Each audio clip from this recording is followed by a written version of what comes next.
Clara Whitfield pressed her palm against her empty womb and watched her mother-in-law burn every photograph of her marriage. 3 years of being called barren. 3 years of whispered curses, and now thrown out into the Wyoming winter with nothing but a carpet bag and her shame. But Clara didn't know that 20 miles north, a desperate widower with 5 motherless children was about to change everything she believed about her worth. If you want to see how this broken woman finds her family, subscribe now and follow Clara's journey to the end. Comment your city below. I want to see how far this story travels. The funeral wasn't for her husband.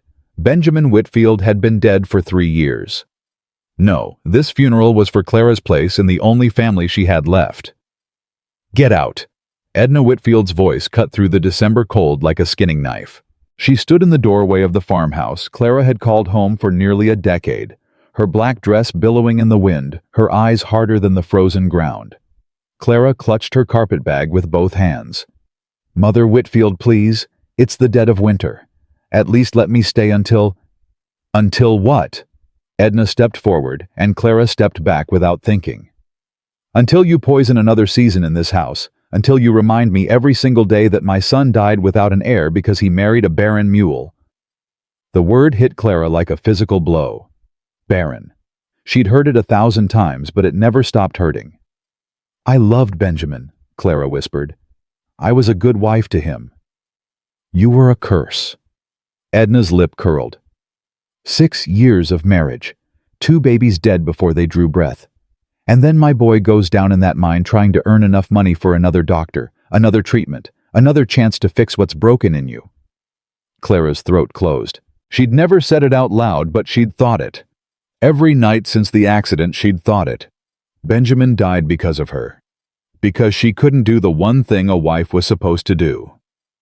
"The farm belongs to family." Edna continued, her voice flat and final. "You ain't family. You're just the woman who killed my son." "I didn't." "Get out." Clara looked past Edna into the warm kitchen where she'd cooked 1,000 meals, where she'd kneaded bread and scrubbed floors and tried so hard to be enough. The fire crackled in the hearth, but none of its warmth reached her. "Where am I supposed to go?" "That ain't my concern." Edna began to close the door. "Should have thought about that before you let my grandchildren die inside you." The door slammed shut. The bolt slid home with a sound like a coffin nail. Clara stood on the porch, the wind biting through her thin coat, and felt something inside her crack open. Not break, she'd been broken for years. This was different. This was the last piece of hope she'd been holding on to, finally letting go. She had $17 in her pocket. No family. No friends who would risk Edna's wrath. And a reputation in this town that preceded her like a plague warning. Clara Whitfield, the barren one. Clara Whitfield who buried 2 babies before they lived. Clara Whitfield whose husband died trying to fix her. She picked up her carpet bag and started walking. The town of Miller's Crossing was 3 miles east, but Clara turned north instead. She didn't know why. Maybe because north meant away. Maybe because the wind was at her back that direction. Maybe because she'd heard there was a stagecoach station at Stillwater, and from there she could go somewhere anywhere that didn't know her name. She walked for 2 hours before the cold started winning. Her fingers went numb first, then her toes. The road stretched empty in both directions, nothing but white fields and gray sky, and the kind of silence that made you feel like the last person alive. Clara stopped walking when her legs wouldn't move anymore. This is how it ends, she thought. Frozen on a road to nowhere. Found in spring when the snow melts. And nobody will mourn me. She sank to her knees in the snow, too tired to cry. That's when she heard the wagon. "Whoa, whoa there!" The voice was deep and rough, cutting through Clara's fog. She lifted her head and saw a wagon pulling to a stop, driven by a man in a heavy coat with a hat pulled low against the wind. "Ma'am?" He jumped down before the horses fully stopped. "Ma'am, are you hurt?" Clara tried to answer, but her jaw was shaking too hard to form words. "Lord Almighty." The man crouched in front of her, and Clara saw his face for the first time. Strong jaw, dark eyes, lines around his mouth that spoke of hard years. He wasn't young, but he wasn't old either. Somewhere in between like her. "Can you stand?" Clara shook her head. Honest, at least. "All right, I'm gonna pick you up now. That okay?" She nodded, and before she could prepare herself, strong arms lifted her from the snow. He carried her like she weighed nothing, which wasn't far from the truth. She'd barely eaten in weeks. "Papa!" A small voice came from the wagon bed. "Who's that lady?" "Someone who needs help, Rosie. Scoot over and make room." Clara found herself deposited in the wagon bed surrounded by children. She counted 5 faces staring at her 5 sets of eyes, ranging from curious to suspicious to afraid. "She's real cold, Papa," the littlest one said. A girl maybe 5 with blonde braids and a gap-toothed smile. "Can I give her my blanket?" "That's real kind, sweetheart. Go ahead." A scratchy wool blanket was tucked around Clara's shoulders by small, careful hands. The warmth was so unexpected that tears sprang to her eyes. "Thank you," Clara managed through chattering teeth. "I'm Rosie," the little girl announced. "I'm 5. That's Tommy and Toby, they're twins, but Tommy's got a spot on his face. That's Maggie, she don't talk much. That's Sam, he thinks he's grown. And that's Josie, she's mad at everything." "Rosie," the oldest girl, Josie, spoke sharply. "Hush up." "But I'm just telling her who we are. She didn't ask." Clara looked at Josie and recognized something in the girl's eyes. Anger, yes. But underneath it, fear. The kind of fear that comes from losing something you can't get back. The man climbed back onto the wagon seat and clicked to the horses. "I'm Nathaniel Tucker. Most folks call me Nate. We got a ranch about 4 miles up the road. We'll get you warm there, and then we can figure out where you're headed." Clara opened her mouth to refuse. She wasn't anyone's charity case. She didn't need Miss the middle girl. Maggie had moved closer. 9 years old maybe, with serious eyes and a smudge of charcoal on her fingers. "Your lips are blue." Clara touched her mouth and felt nothing. The cold had stolen even that. "Thank you," she said to Nate's back. "I'm Clara Whitfield." She saw his shoulders stiffen slightly at the name. News traveled fast in these parts. He knew, of course he knew. But he didn't turn around, didn't kick her off the wagon, just clicked to the horses again and said, "Well, Mrs. Whitfield, you picked a bad day for a walk." "It's Miss now," Clara said before she could stop herself. "Or it might as well be. My husband's been dead 3 years, and his mother made sure I know I don't belong to that family anymore." Silence from the wagon seat. Then quietly, "I'm sorry to hear that." No judgment in his voice. No pity either. Just simple acknowledgement of a hard truth. Clara pulled the blanket tighter and closed her eyes. She'd rest for just a moment, just until she was warm enough to think straight. Then she'd figure out her next move. She was asleep before they'd gone a quarter mile. Clara woke to warmth and the smell of wood smoke. She was lying on a narrow bed in a small room covered with quilts that smelled of cedar and something else, something that reminded her of childhood. Home. "She's awake." Rosie's face appeared above her, grinning. "Papa." "The lady's awake." Clara pushed herself up, her head spinning. Through the doorway she could see a kitchen. A big wooden table. A cast-iron stove. Dishes stacked haphazardly, and 5 children in various states of chaos. Nate Tucker stepped into the doorframe, filling it with his broad shoulders. He'd removed his hat, and Clara could see his hair, now dark, shot through with gray at the temples. Tired eyes. Worried eyes. "How are you feeling?" "Better." Clara swung her legs over the side of the bed. "Thank you for—" "I don't know how to thank you." "No need." He shrugged one shoulder, uncomfortable with gratitude. "Couldn't leave you there to freeze." "Most would have." "Then most are fools." "Bah." He said it simply, like it was obvious. You hungry Josie made stew. It ain't pretty, but it's hot. I'm standing right here, Papa. Josie appeared behind her father, arms crossed. And my stew is fine. Didn't say it wasn't fine, said it wasn't pretty. That don't even make sense. Does to me. Clara watched them bicker with a strange ache in her chest. This was what family looked like. Messy and loud and real. I don't want to impose, she said, standing carefully. The room tilted, then steadied. If you could just point me toward Stillwater, I can... Stillwater's 12 miles. Nate interrupted. And there's another storm coming tonight. You ain't going nowhere until morning at least.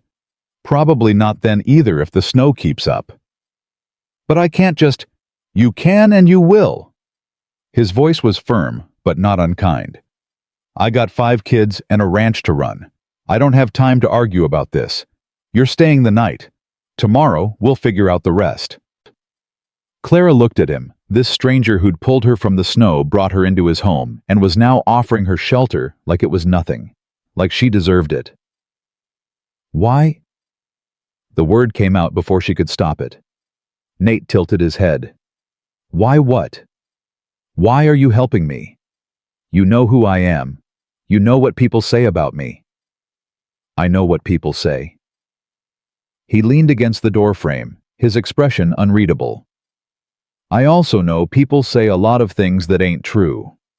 My wife died 3 years ago, and half the county spent the first year telling me I should remarry quick for the children's sake.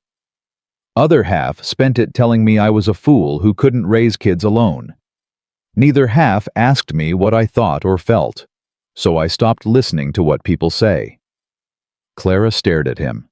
In 30 years, she'd never heard a man talk like that. Like other people's opinions were just noise, like he'd made peace with his own judgment and didn't need anyone else's. Now, Nate straightened up. You gonna come eat, or you gonna stand there looking at me like I grew a second head? Clara felt something she hadn't felt in years. She almost smiled. Dinner was chaos. Tommy and Toby fought over the last biscuit until Nate calmly broke it in half.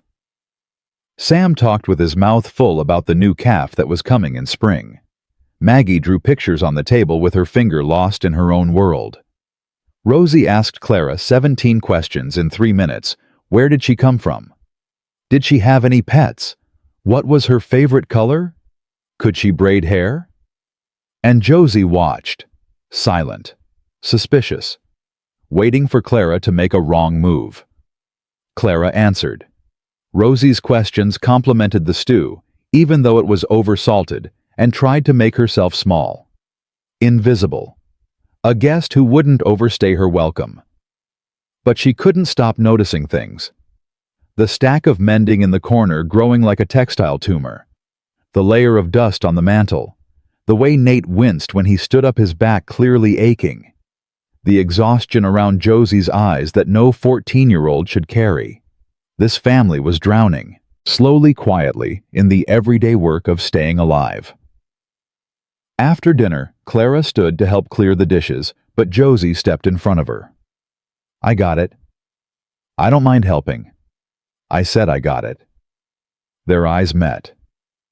Josie's were hard, defensive, a wall built brick by brick from grief. Clara recognized that wall. She'd built one just like it. All right, Clara said softly. Thank you for dinner. Josie didn't answer, just started collecting plates with movements that were efficient but tired. So tired. Nate appeared at Clara's elbow. Don't take it personal. Josie's had a hard time since her mother passed. She blames herself. The words were out before Clara could think better of them. For something. I can see it in how she moves, like she's carrying something too heavy. Nate went very still. When he spoke, his voice was rough. She was there. When Mary Ellen, when my wife, Josie was the one who held her hand. She was 11 years old and she watched her mother die, and there wasn't a damn thing anyone could do. Clara's heart clenched. I'm sorry. Me too. He ran a hand through his hair. I keep thinking it'll get better with time. It don't seem to. Time doesn't heal. It just teaches you how to carry the weight differently. Nate looked at her, really looked like he was seeing past the surface to something deeper. That sounds like experience talking. Clara thought about her 2 lost babies, about Benjamin's body brought up from the mine, about Edna's door slamming in her face. It is. They stood there for a moment, 2 broken people recognizing something familiar in each other. Then Rosie tugged on Clara's skirt. Miss Clara, will you tell me a bedtime story? Papa only knows one, and I'm real tired of hearing about the bear. Hey now, Nate protested. That bear story is a classic. It's the same every time. Clara knelt down to Rosie's level. The little girl's face was open and trusting, nothing like her oldest sister's. She hadn't learned yet that people leave, that love doesn't protect you from loss. I'd be happy to tell you a story, Clara said, but only if your papa says it's okay. Rosie whirled around. Papa, can she please, please, please? Nate's eyes met Clara's over his daughter's head. There was something there. Gratitude maybe, or surprise, or the beginning of something else entirely. I reckon that'd be fine, he said. Go get in your nightgown, and Miss Clara will come up in a few minutes. Rosie squealed and dashed toward the stairs, nearly bowling over Tommy in the process. You don't have to, Nate said quietly. She'd understand if you're too tired. I'm not too tired. Clara stood up. Honestly, it's been a long time since anyone wanted anything from me. It feels good. Nate nodded slowly. Then I'm grateful. I'll show you to your room after. That little bed off the kitchen ain't much, but it's warm. It's more than I expected to have tonight. Clara paused at the base of the stairs. Mr. Tucker, thank you for everything. I don't know why you're being so kind to a stranger, but thank you. He was quiet for a long moment. Then, 3 years ago when Mary Ellen died, I was lost. Didn't know how to cook, couldn't braid hair, didn't understand why Josie was so angry all the time. A woman in town, Mrs. Blackwood, she showed up one day with a casserole and an offer to help. Didn't ask permission, just did it. Saved my life probably. Saved my kids' lives for certain. He met her eyes. I figure kindness is like that. You don't get to keep it. You just pass it on when you see someone who needs it. Clara felt tears prick her eyes. That's a good way to see the world. It's the only way that makes sense to me. He tipped his head toward the stairs. Go on now. Rosie's waiting, and she ain't known for her patience. Clara told Rosie a story about a princess who lived in a tower, not because she was trapped, but because she was building something. Every day she added another brick to her tower, making it stronger and taller, until one day it reached the clouds. What did she find in the clouds? Rosie asked, her eyes huge. She found other people who'd built towers too, a whole kingdom of people who'd made themselves strong by doing the hard work, and they all welcomed her home. Rosie was asleep before Clara finished, her small hand curled around Clara's finger. Clara sat there in the darkness, listening to the child breathe, and felt something she'd thought was dead forever stir in her chest. Hope. Foolish, dangerous hope. She extracted her hand gently and crept out of the room. On the landing, she nearly ran into Josie, who was standing in the shadows with her arms crossed. That was a nice story. Clara couldn't tell if it was sincere or sarcastic. Thank you. Rosie likes you. She's easy to like back. Josie was quiet for a moment. Then, how long are you staying? Just tonight. The storm's supposed to clear by morning, and I'll be out of your way. Good. Josie's voice was hard. We don't need anyone else. We're doing fine on our own. Clara looked at this girl, this child who'd been forced to grow up too fast, who'd watched her mother die and somehow kept going, who was holding her family together through sheer force of will. You're doing more than fine, Clara said quietly. You're doing something impossible, and you're doing it well. But Josie, she paused, choosing her words carefully. Being strong doesn't mean being alone. It took me a long time to learn that. I'm not you. No, you're not. Clara stepped past her toward the stairs. You're younger, which means you have time to learn it without losing as much as I did. She didn't wait for a response. She went downstairs to the small room off the kitchen, closed the door, and sat on the edge of the narrow bed. Through the thin walls, she could hear the family settling in for the night. Nate's low voice, the twins arguing, Maggie's silence, Josie's footsteps heavy with responsibility. This isn't yours, Clara told herself. These aren't your people. This isn't your home. Tomorrow she would leave. She would find her way to Stillwater, catch a stage to somewhere else and start over. Again. Alone. The way she'd always known she would end up. But tonight she would let herself pretend. She lay back on the bed, pulled the quilt up to her chin, and listened to the wind howl outside while the fire crackled in the kitchen stove. Tomorrow would come soon enough. Clara woke to screaming. She was on her feet before she was fully conscious, her heart pounding her body, moving toward the sound. The kitchen. Nate was there holding a lantern, his face pale.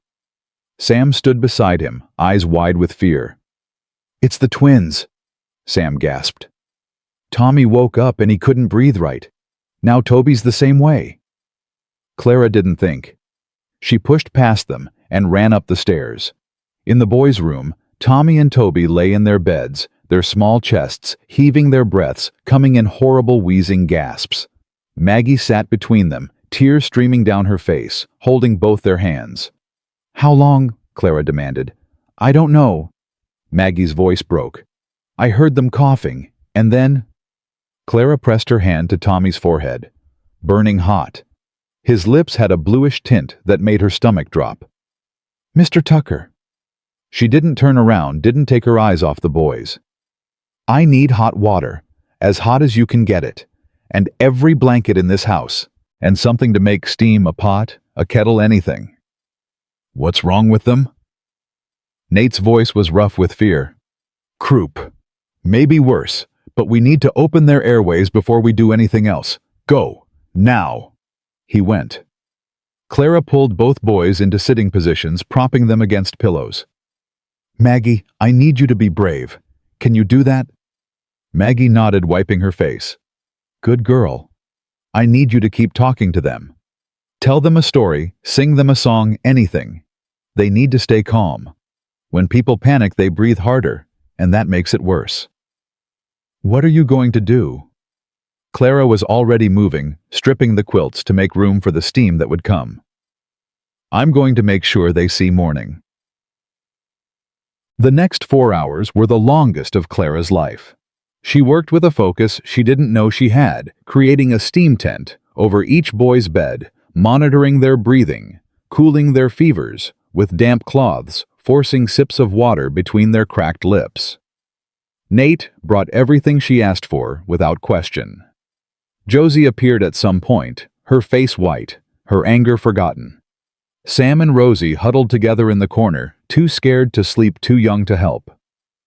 At 3 a.m, Tommy's breathing finally eased. At 4, Toby stopped wheezing. By dawn, both boys were sleeping peacefully, their fevers broken, their color returning to normal. Clara sat back on her heels and let herself feel how exhausted she was. How did you know what to do? Nate stood in the doorway, his face haggard, but his eyes full of something Clara couldn't name. My mother was a midwife's assistant. Clara said, her voice hoarse. I grew up helping her. Learned to recognize the sounds lungs make when they're struggling. Learned what helps and what doesn't. You saved their lives. I helped them through a bad night. The fever did most of the work. Their bodies are strong. Nate crossed the room and knelt beside her. This close, she could see the lines of worry etched around his eyes, the gray in his stubble, the weight he carried. Don't do that, he said quietly. Do what? Make yourself small. What you did tonight was remarkable. Own it. Clara met his eyes and saw something there that made her breath catch. Respect. Gratitude. And underneath it, something that looked almost like wonder. "I should go," she whispered. "The storm's past. I can make it to Stillwater by nightfall if I leave now." Stay. The word hung between them. "Mr. Tucker." "Nate."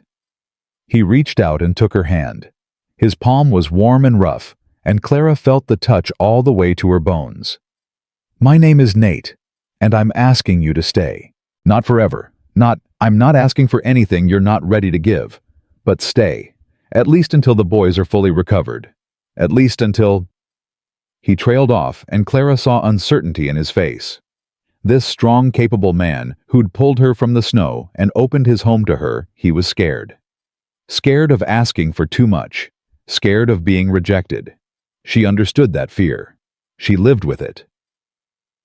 "I have nowhere to be," Clara said slowly. "No one waiting for me." "Then be here." His grip tightened slightly. "Be here with people who need you."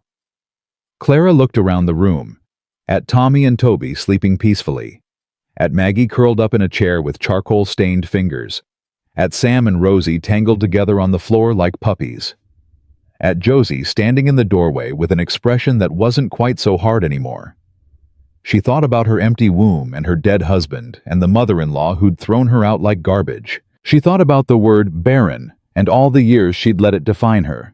And she thought about 5 children who needed someone and a man who was asking her to stay. "Okay," she heard herself say. "I'll stay, for now." Nate's face transformed. Not quite a smile, he was too tired for that, but something close to it. Something like hope. "For now," he repeated. "That's enough." Clara didn't know what would happen next. She didn't know if this was the beginning of something or just a temporary shelter from a storm that would eventually pass. But for the first time in 3 years, she didn't feel like running. She felt like maybe, just maybe, she'd finally found a place where she could stand still. 3 days passed before Tommy and Toby were well enough to cause trouble again. Clara knew they'd fully recovered when she caught them trying to sneak a frog into Josie's bed. She confiscated the creature, gave them her sternest look, and watched them scramble away, giggling. "You didn't tell Papa," Tommy said later, eyeing her with new respect. "Some things don't need telling, but if I catch you doing something like that again, I won't be so kind." "Yes, ma'am." The words hit Clara somewhere deep. Ma'am, like she belonged here, like she had authority. She pushed the feeling away and went back to kneading bread. The first week at Tucker's Crossing taught Clara things she hadn't expected to learn. She learned that Sam talked tough, but checked on his younger siblings 3 times a night. She learned that Maggie drew pictures of a woman with dark hair her mother Clara realized on every scrap of paper she could find. She learned that Rosie sang to herself when she was scared and that the twins communicated in a language only they understood.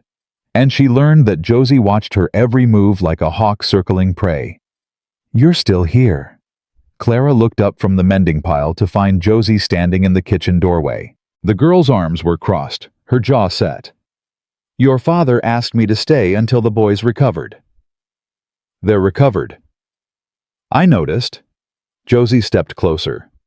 "So when are you leaving?" Clara set down the shirt she'd been patching, one of Sam's torn at the elbow. "When your father tells me I'm no longer needed." "We don't need you." "Maybe not." Clara met Josie's eyes steadily. "But I'm here anyway. And while I'm here, I'm going to help. You can fight me on that, or you can let me take some of the weight off your shoulders. Your choice." Something flickered across Josie's face. Fear, maybe. Or hope. Hard to tell with this one. "Why do you care?" "Because I know what it feels like to carry too much alone." Josie was quiet for a long moment. Then she turned and walked away without another word. Clara sighed and picked up the mending again. Progress, she told herself. Slow progress was still progress.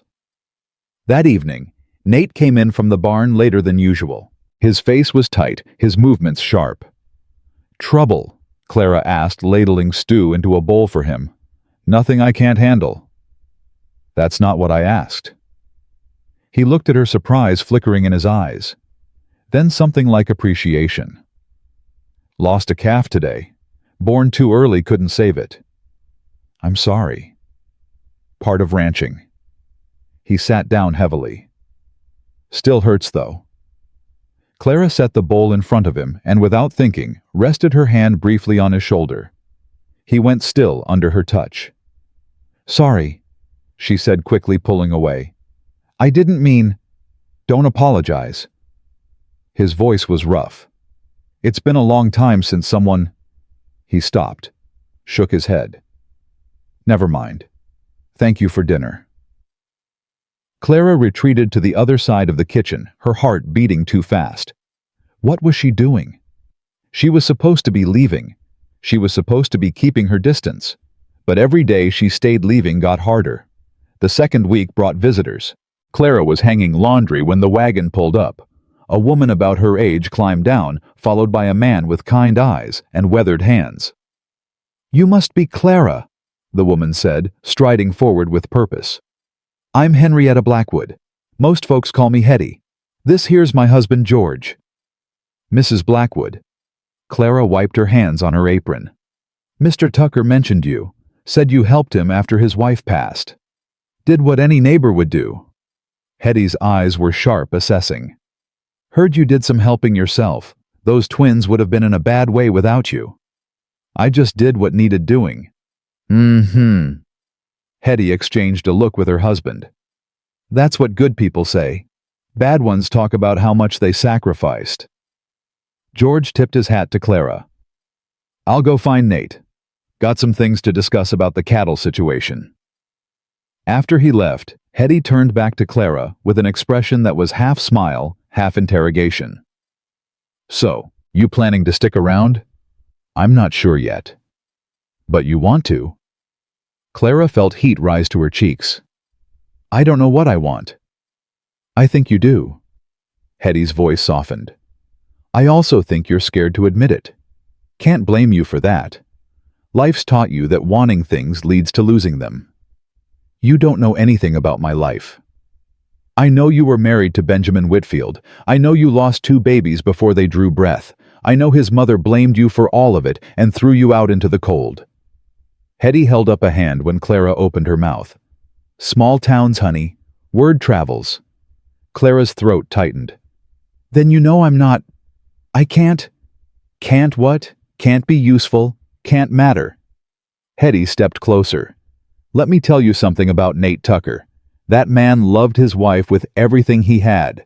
When she died, part of him died too. I've watched him these past 3 years going through the motions, keeping his children alive, but barely keeping himself alive. She paused, her eyes intent on Clara's face. And then you showed up. And for the first time since Mary Ellen passed, I see something in his eyes that looks like living instead of just surviving. Clara shook her head. You're reading too much into it. He's just grateful I helped with the boys. Maybe. Or maybe you're too scared to see what's right in front of you. Hetty smiled. I'll leave you to your laundry. But think about what I said. Clara did think about it. She thought about it while she finished the laundry, while she made dinner, while she helped Rosie with her letters. She thought about it until thinking became too dangerous, and then she tried to stop. She wasn't very successful. The 3rd week brought the first real test. Clara was in the general store in Stillwater buying supplies she couldn't make at the ranch. Nate had driven her in, then gone to the feed store with Sam and the twins, leaving her to shop in peace. Peace lasted about 5 minutes. Well, Clara Whitfield. Clara's stomach dropped at the voice. She turned to find a man in a fine wool coat watching her, his smile thin as a knife blade. Do I know you? Not yet, but I know you. He removed his hat, revealing slicked back hair and eyes that calculated everything they saw. Cornelius Wade. I own the bank here in Stillwater, among other things. Mr. Wade. Clara kept her voice neutral. Can I help you with something? I was about to ask you the same thing. He moved closer, and Clara resisted the urge to step back. Word is, you've been staying out at Tucker's Crossing, helping with the children. Word travels fast. It does when the subject is interesting. His smile widened, but didn't warm. A widow, living with a widower. 5 children between them. It's quite the story. It's not a story, it's a job. Is it? Wade's eyes traveled over her in a way that made her skin crawl. Because from where I stand, it looks like something else entirely, something that might concern decent folk.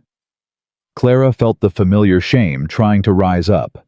The voice that said she was wrong, she was broken, she didn't deserve to take up space. She pushed it down. What concerns decent folk? She said, her voice steady. Is usually their own business. I'd recommend you focus on yours. Wade's expression flickered surprise, then something darker. Careful, Mrs. Whitfield. You're new here. You don't know how things work. I know how respect works. And I know when someone's not showing it. She turned her back on him and continued shopping, her hands trembling slightly. She could feel his eyes on her, but she didn't turn around. When Nate found her 20 minutes later, she was standing by the wagon, gripping the supply list so hard it was crumpling. Clara, what's wrong? Nothing. She forced a smile. Just ready to get back. He studied her face for a long moment. Someone say something to you? Why would you think that? Because you've got that look, the one you had when I found you on the road. His jaw tightened. Who was it? It doesn't matter. It matters to me. The words hung between them. Clara looked at this man, this good, tired, stubborn man, and felt something crack inside her. Cornelius Wade, she said quietly. He made some insinuations about me staying at your ranch, about what that might look like to decent folk. Nate's expression went cold in a way she'd never seen before. Wade. You know him. I know he's been trying to buy my land for 2 years. I know he'd say anything to make my life harder. Nate moved closer, his voice low and fierce. Clara, listen to me. Whatever he said, whatever he implied, it doesn't matter. You are not what small-minded people say about you. But what if they're right? What if me being there is hurting your reputation, your children's? My children are better off since you arrived than they've been in 3 years. My house is cleaner, my pantry's fuller, and for the first time since Mary Ellen died, there's laughter at dinner. If that's what people want to judge, let them judge. Clara stared at him, her heart pounding. You don't care what they think. I care about what's true. And what's true is that you're the best thing that's happened to my family in a long time. She didn't know who moved first. Maybe they both did. But suddenly his hand was covering hers on the wagon rail, warm and solid, and Clara forgot how to breathe. Come home, Nate said softly. Don't let Wade win. Home. He'd called it home. Clara nodded, not trusting her voice. They didn't speak on the drive back, but something had shifted. Something that couldn't be unshifted. That night, Clara lay awake in her small room, listening to the wind and thinking about the word home. She'd had a home once, or thought she did, but Edna had proven how quickly that could be taken away. Could she trust this? Could she trust him? A knock on her door made her sit up. Clara? Josie's voice, small and uncertain. Can I come in? Of course. The door opened, and Josie slipped inside. She looked younger in her nightgown, her hair loose around her shoulders, more like the child she still was. I can't sleep. Bad dreams. Josie nodded, then hesitated. Can I sit with you for a minute? Clara's heart clenched. Come here. Josie crossed the room and sat on the edge of the bed. For a moment, neither of them spoke. I heard what you did, Josie finally said. In town, standing up to Mr. Wade. How did you? Sam told me. He was in the feed store when Papa found out. He said Papa looked like he was ready to kill someone. Clara sighed. I shouldn't have made a scene. It just made things worse. No, Josie's voice was fierce. You stood up for yourself. That's not making things worse. That's... She trailed off, struggling for words. Mama never did that. She always just smiled and let people say whatever they wanted. I used to wish she'd fight back. Clara looked at this girl, this angry, grieving, fierce girl, and saw something she recognized. Your mama had her own kind of strength, Clara said gently. There's more than one way to be strong. I know, but... Josie picked at the quilt. I like your way better. It was the closest thing to approval Clara had gotten from her. She treasured it. Josie, can I ask you something? The girl tensed. What? Your father said you were there when your mother died, that you held her hand. Silence. Then barely audible. Yeah. That was brave of you, braver than most grown people would be. It wasn't brave. Josie's voice cracked. I was scared. I couldn't do anything. She was bleeding and crying and asking for Papa and he wasn't there and I couldn't make it stop. The words tumbled out like water from a broken dam.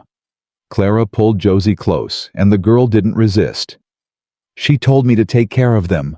Josie sobbed into Clara's shoulder. She said, take care of your brothers and sisters, Josie. Promise me. So I promised. And I've been trying so hard, but it's so hard, and I don't know how to do it right, and everyone keeps needing things from me. Oh, sweetheart. Clara held her tighter. You've been doing an impossible job, and you've been doing it alone. That ends now. Josie pulled back, her face wet. What do you mean? I mean you don't have to carry it all anymore. I'm here, and I'm not going anywhere. The words surprised Clara as much as they surprised Josie. But as soon as she said them, she knew they were true. You're staying. Josie's voice was small, hopeful. If you want me to. Josie was quiet for a long moment. Then she nodded. I think I do. Clara felt tears prick her own eyes. Then I'll stay. After Josie left, Clara sat in the darkness and realized something had changed. Not just between her and Josie, but inside herself. For 3 years, she'd been running from the word barren, letting it define her, letting it tell her she was worthless. But here in this house full of motherless children and a man who looked at her like she mattered, she was starting to wonder if maybe, just maybe, worth wasn't about what you could produce. Maybe it was about what you could give. The 4th week brought danger. It started with a letter. Nate came in from town with a face like thunder, a crumpled paper in his fist. The children scattered at his expression, sensing adult trouble. What is it? Clara asked when they were alone. He handed her the letter without a word. Clara read it twice before the meaning sank in. He can't do this, she breathed. He can't just, he can, and he is. Nate's voice was flat, controlled, but Clara could see the fear underneath. Wade owns the bank, and he's calling in my loan. Full payment due in 30 days. But that's how much do you owe? More than I have. More than the ranch is worth if I sell the cattle. He sat down heavily, his head in his hands. I've been barely making payments since Mary Ellen died. Medical bills, funeral costs, trying to keep the children fed and clothed. I'm 3 months behind. Clara looked at the letter again. The language was formal, legal, merciless. This is because of me, she said. Because I stood up to him in the store. He's punishing you for... This is because Wade wants my land and doesn't care who he hurts to get it. Nate lifted his head. Don't you dare blame yourself. But if I hadn't... Clara. He stood and crossed to her, taking her hands. Wade has been circling this ranch like a vulture for years. He would have found another excuse. This isn't your fault. What are you going to do? I don't know yet.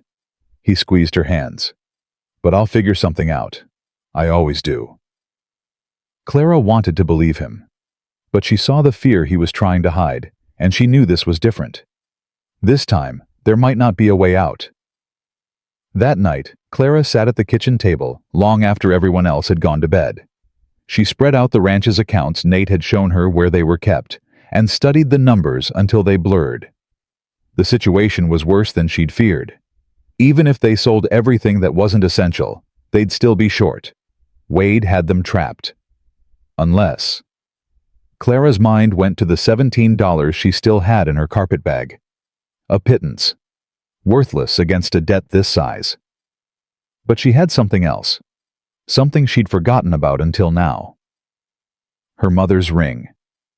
It was the only thing of value she'd taken from Edna's house. A simple gold band with a small diamond passed down through 3 generations. Clara had kept it hidden, unable to let go of this last piece of her past. It wouldn't be enough either, but it might buy them time. Might give Nate a chance to find another way. Clara made her decision before she could talk herself out of it. The next morning, she asked George Blackwood to take her to Stillwater. Hetty came too, asking questions Clara didn't answer. The jeweler studied the ring for a long moment. "Nice piece. Good quality. I can give you $40. Clara's heart sank. "That's all? That's more than fair, ma'am." $40. Not nearly enough. "I'll take it," she said anyway. It was better than nothing. Back in the wagon, Hetty finally asked, "What was that about?" "The Tuckers are in trouble. Wade called in their loan." "Lord have mercy." Hetty's face went pale. "How bad?" "Bad enough." Clara clutched the $40 like a lifeline. "This won't fix it, but maybe it'll help." "Clara," Hetty's voice was serious, "what you just did selling your mother's ring, that's not nothing. That's everything." "It's not enough." "Maybe not, but it shows what you're willing to give, and that matters. That matters more than you know." When they returned to the ranch, Clara found Nate in the barn, his face drawn. She pressed the money into his hand before he could speak. "What's this?" $40. "I know it's not much, but where did this come from?" Clara hesitated. Then, "I sold something. It doesn't matter what." Nate stared at her. "Clara? Don't argue with me. Take it. Use it. It's not enough to fix everything, but it might be enough to buy time." He looked at the money in his hand, then back at her face. Something moved in his expression, something deep and powerful. "You sold something that mattered to you," he said slowly. "For us. For you. All of you." "Why?" Clara's throat tightened. "Because you're worth it. Because these children are worth it. Because for the first time in 3 years, I feel like I have a purpose. And I'll be damned if I let Cornelius Wade take that away." Nate stepped closer. Close enough that she could feel the warmth of his body, see the flecks of gold in his brown eyes. "Clara Whitfield," he said softly, "you are the most stubborn, generous, infuriating woman I have ever met. Is that supposed to be a compliment? It's supposed to be the truth." His hand came up to cup her cheek. "And the truth is, I don't know what I did to deserve you showing up in my life. But I thank God every day that you did." Clara's heart hammered against her ribs. "Nate! I know it's too soon. I know you're still healing. I know there are 100 reasons why this is a bad idea." His thumb traced her cheekbone. "But I need you to know that you've become important to me. Not just as someone who helps with the children. Important to me. Personally." Clara's eyes filled with tears. "You don't know everything about me. You don't know why my husband left, why his mother threw me out. I know enough. You don't know that I can't have children, that I'm barren, that every baby I tried to carry died before." He kissed her. It wasn't gentle or questioning. It was fierce and certain, like he was trying to prove something. Like he was saying with his lips what words couldn't capture. When he pulled back, his forehead rested against hers. "I don't need more children," he said roughly. "I have 5. What I need is you, just you, if you'll have me." Clara was crying now, tears streaming down her face. "How can you say that? How can you not care about—" "Because I've buried a wife and a baby in the same week. Because I know what real loss looks like. And I know that having you here alive, present, choosing to stay, that's worth more than any child you might or might not give me." He pulled back to look at her, his eyes fierce. "You are not broken, Clara. You are not worthless. You are not a curse. You are a blessing. And I will spend the rest of my life proving that to you if you'll let me." Clara couldn't speak. 3 years of shame, of self-hatred, of believing she wasn't enough, and this man was standing here telling her she was everything. "Okay," she whispered. "Okay what?" "Okay, I'll let you." She laughed through her tears. "I'll let you try to prove it." Nate's smile was like sunrise after a long night. He pulled her close, and Clara let herself be held. Behind them, unnoticed, Josie stood in the barn doorway. She watched her father hold this woman who had changed everything, and for the first time in 3 years, she didn't feel angry about it. She felt something else entirely. She felt hope. But hope, Josie knew, was dangerous. And the danger wasn't over. Because across town, Cornelius Wade was reading a letter of his own. A letter that contained information about Clara Whitfield. Information that could destroy everything she'd built. And Wade was smiling. The thing about hope is that it makes you vulnerable. It opens doors you'd kept locked for good reason. It makes you believe that maybe, just maybe, things might work out. Clara had forgotten how dangerous hope could be. She was about to remember. The next morning started like any other. Clara woke early, made breakfast, roused the children. But something had changed. The air felt different. The children seemed to sense it too, kept looking between her and their father with knowing eyes. "Are you and Papa sweethearts now?" Rosie asked during breakfast, her voice carrying across the table. Sam choked on his biscuit. The twins giggled. Maggie looked up from her drawing with interest. Josie went very still. Clara felt heat flood her face. "Rosie, that's not—" "Yes," Nate said calmly. Every eye at the table turned to him.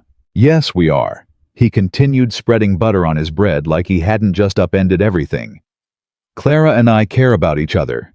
I wanted to talk to you all about it properly, but since Rosie brought it up, yes. If Clara agrees, I intend to court her proper. And maybe someday ask her to marry me." Silence. Then Rosie squealed with delight. Tommy and Toby started arguing about whether they'd have to call Clara Mama. Sam tried to look unaffected, but couldn't hide his grin, and Maggie reached across the table to squeeze Clara's hand. Only Josie remained silent, her expression unreadable. "Josie." Nate's voice was gentle. "I know this is a lot. If you need time." "I don't need time." Josie stood up abruptly. "I need to feed the chickens." She was gone before anyone could respond. Clara started to rise. "I should talk to her." "Give her a minute," Nate said. "She's processing.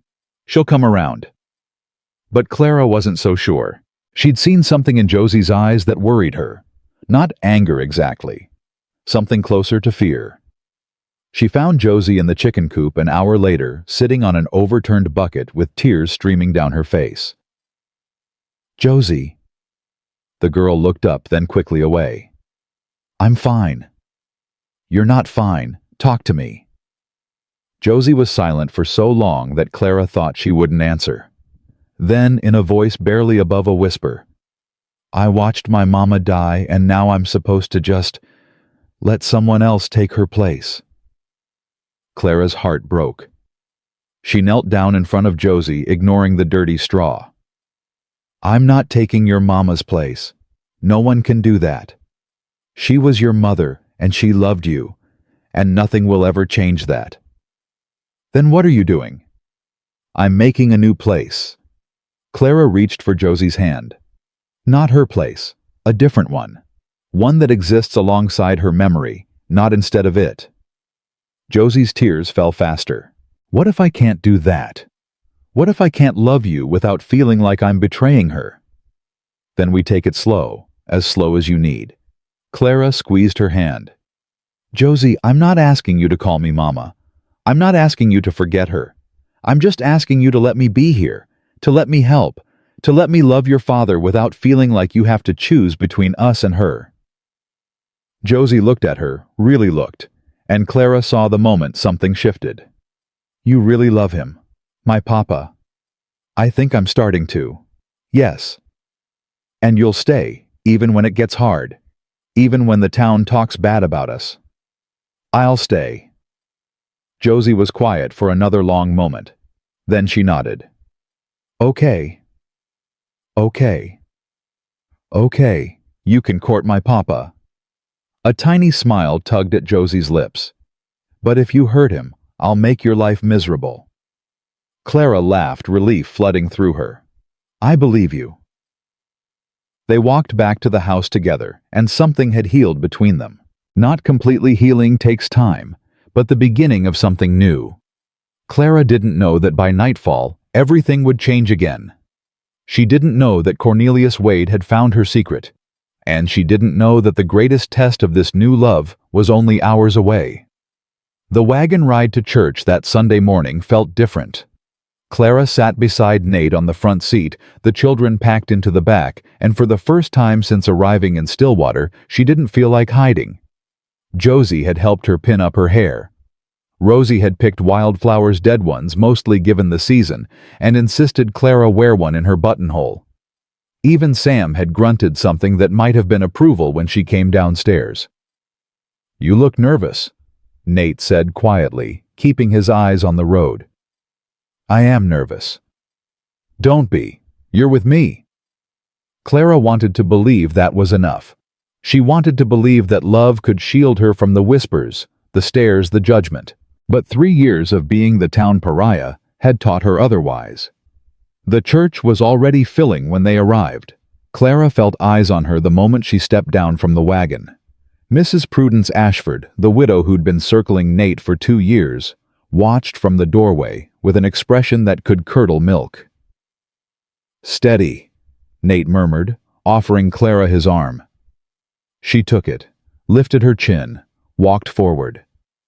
They made it halfway down the aisle before the whispers started. That's her, the Whitfield woman. Living out there with him and those children. Shameful. I heard she was barren, killed 2 babies before they could be born. Clara's step faltered. Nate's hand covered hers on his arm, warm and steady. Keep walking, he said softly. They can't hurt you unless you let them. They found a pew near the back. The children filed in, Josie positioning herself deliberately next to Clara. A small act of solidarity that meant everything. The service began. Clara tried to focus on the hymns, the prayers, the familiar rhythms of worship. But she could feel the weight of attention pressing on her from all sides. Then Cornelius Wade stood up. Reverend Morrison. Wade called out, his voice cutting through the quiet. Before we continue, I believe there's a matter of community concern we should address. The Reverend frowned. Mr. Wade, this is hardly the time. I think it's exactly the time. Wade turned to face the congregation, and Clara's blood ran cold at the triumph in his eyes. We have among us today a woman of questionable character, a woman who has inserted herself into a vulnerable family, a woman whose past raises serious questions about her fitness to be around children. Nate was on his feet before Wade finished speaking. Wade, you're out of line. Am I? Wade pulled a folded paper from his coat pocket. I have here a letter from Miller's Crossing, from a Mrs. Edna Whitfield. Perhaps some of you know the name. Clara stopped breathing. This letter contains some very interesting information about the woman calling herself Clara Whitfield. Wade's smile was a blade. Information I think this community deserves to hear. You have no right. Nate started forward, but George Blackwood grabbed his arm. Don't, George hissed. That's what he wants. A scene. She's not just barren. Wade continued, his voice carrying to every corner of the church. According to Mrs. Whitfield, Clara deliberately caused her own miscarriages, took herbs, visited questionable practitioners, did everything in her power to murder her unborn children rather than give her husband the heirs he deserved. The gasp that went through the congregation was like a physical wave. Clara's world tilted. She gripped the pew in front of her, unable to move, unable to breathe. "That's a lie," she heard herself say. Her voice sounded distant, strange. "That's not what happened." "Isn't it?" Wade turned to face her, and she saw the malice there, the calculated cruelty. "Mrs. Whitfield seems quite certain. She writes that you confessed to her yourself, that you couldn't bear the thought of motherhood, that you—" "I said that's a lie." Clara was standing now, though she didn't remember rising. Her whole body was shaking. "I wanted those babies. I wanted them more than anything in the world. And when I lost them—" Her voice broke. "When I lost them, it destroyed me. Edna Whitfield is a bitter, hateful woman who blamed me for her son's death. Nothing she says about me is true." "A convenient denial," Wade said smoothly. "But who are we to believe, a grieving mother, or the woman who benefited from her son's death?" "Benefited?" Clara laughed, and the sound was raw with pain. "I was thrown out with nothing. I nearly froze to death on the road. If that's benefit, I'd hate to see suffering. And yet here you are." Wade gestured expansively. "Warm and comfortable in another man's house, playing mother to another woman's children. Quite the recovery, wouldn't you say?" Nate stepped forward, his face dark with fury. "That's enough." "Is it? I'm simply asking questions, Mr. Tucker. Questions this community has a right to ask." Wade's eyes glittered. "After all, you're an unmarried man with 5 impressionable children. Surely you want to know the true character of the woman sharing your home." "I know her character," Nate said, his voice low and dangerous. "I know it better than you know your own. And I know that you're a snake who'd destroy anyone who stands in your way. Careful, Tucker. Slander is actionable. Truth isn't slander." Nate moved to stand between Clara and the rest of the congregation. "This woman saved my son's lives. She's cared for my children when no one else would. She's shown more kindness and strength in the few months she's been with us than you've shown in your entire miserable life." "Pretty words," Wade said, "but they don't change the facts. The facts are that you have an unmarried woman of dubious moral character living under your roof. The facts are that your children are being raised by someone who may have murdered her own." Nate's fist connected with Wade's jaw before anyone could react. Wade went down hard, crashing into a pew. Women screamed. Men shouted. The Reverend called for order that nobody heeded. "Papa!" Josie's voice cut through the chaos. Nate stood over Wade, his chest heaving, his knuckles bloody. "You say one more word about her, and I'll finish what I started." Wade touched his split lip, looked at the blood on his fingers, and smiled. "Assault," he said softly. "In front of witnesses, in a house of God." His smile widened. "Thank you, Tucker. You just made this much easier." Clara grabbed Nate's arm. "We need to go. Now." He let her pull him away, but his eyes never left Wade's face. The hatred there was mutual, absolute. They made it outside before Clara's legs gave out. She sank onto the church steps, her whole body shaking. The children surrounded her, their faces frightened and confused. "Is it true?" Sam's voice was small.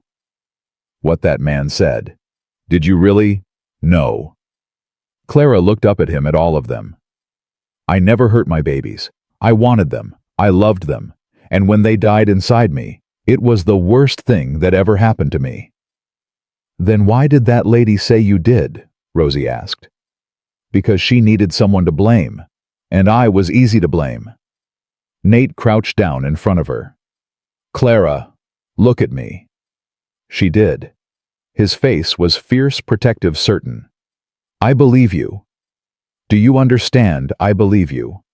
What that woman wrote, what Wade said, none of it matters. I know who you are. But the town can go hang." He took her hands.